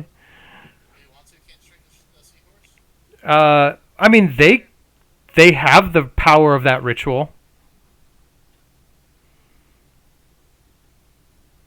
Well, in order to do it, they have to either pull the seahorse out of water or they have to get in water, and neither situation's great. You'll work it out eventually, I'm sure. One of these days. Just picture like egg sitting there with like little leaf boats like positioned around the seahorse. And you're like, all right, everyone on the leaf boats, now dance!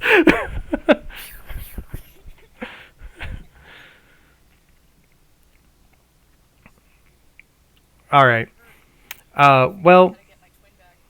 that's well. Maybe I'll randomly roll the potion of cloning you every time you sneeze again. Very cumbersome thing. I'm going to sneeze so bad. Where's the pepper? How long would that have lasted? The potion. Hold on. Let me get back to. Would my twins, like my clones, have vanished after a certain period of time?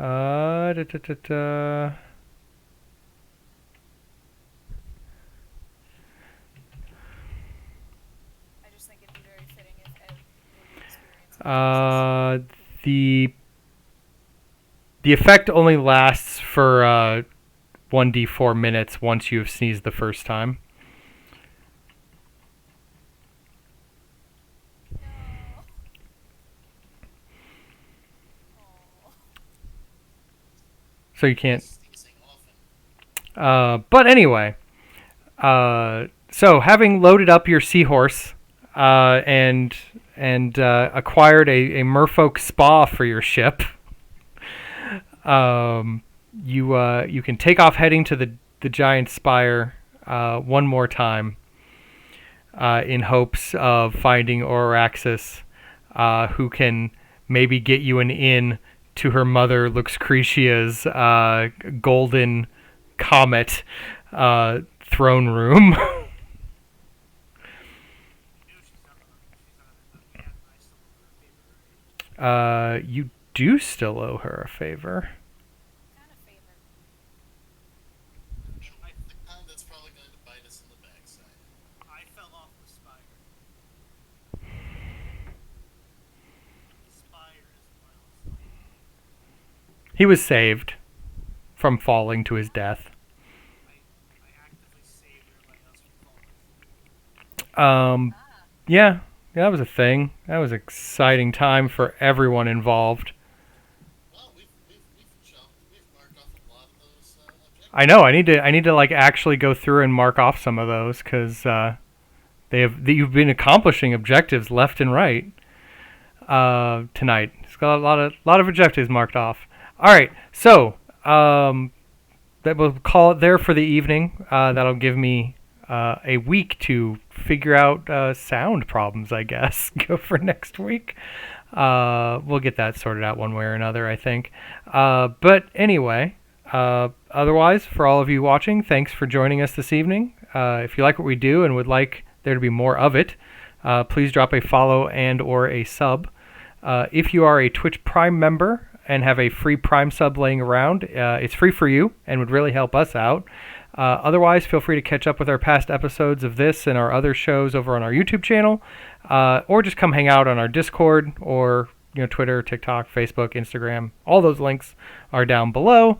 I saw the roll call for Tomb of Annihilation. We are good tomorrow, yes? That's my understanding. Okay. And then, of course, next week we will continue with more Star Chasers on Tuesday as usual. But anyway, other than that, thanks for hanging out with us and keep chasing the stars. Bye. And we should be out. Assuming I did this correctly. We'll find out later.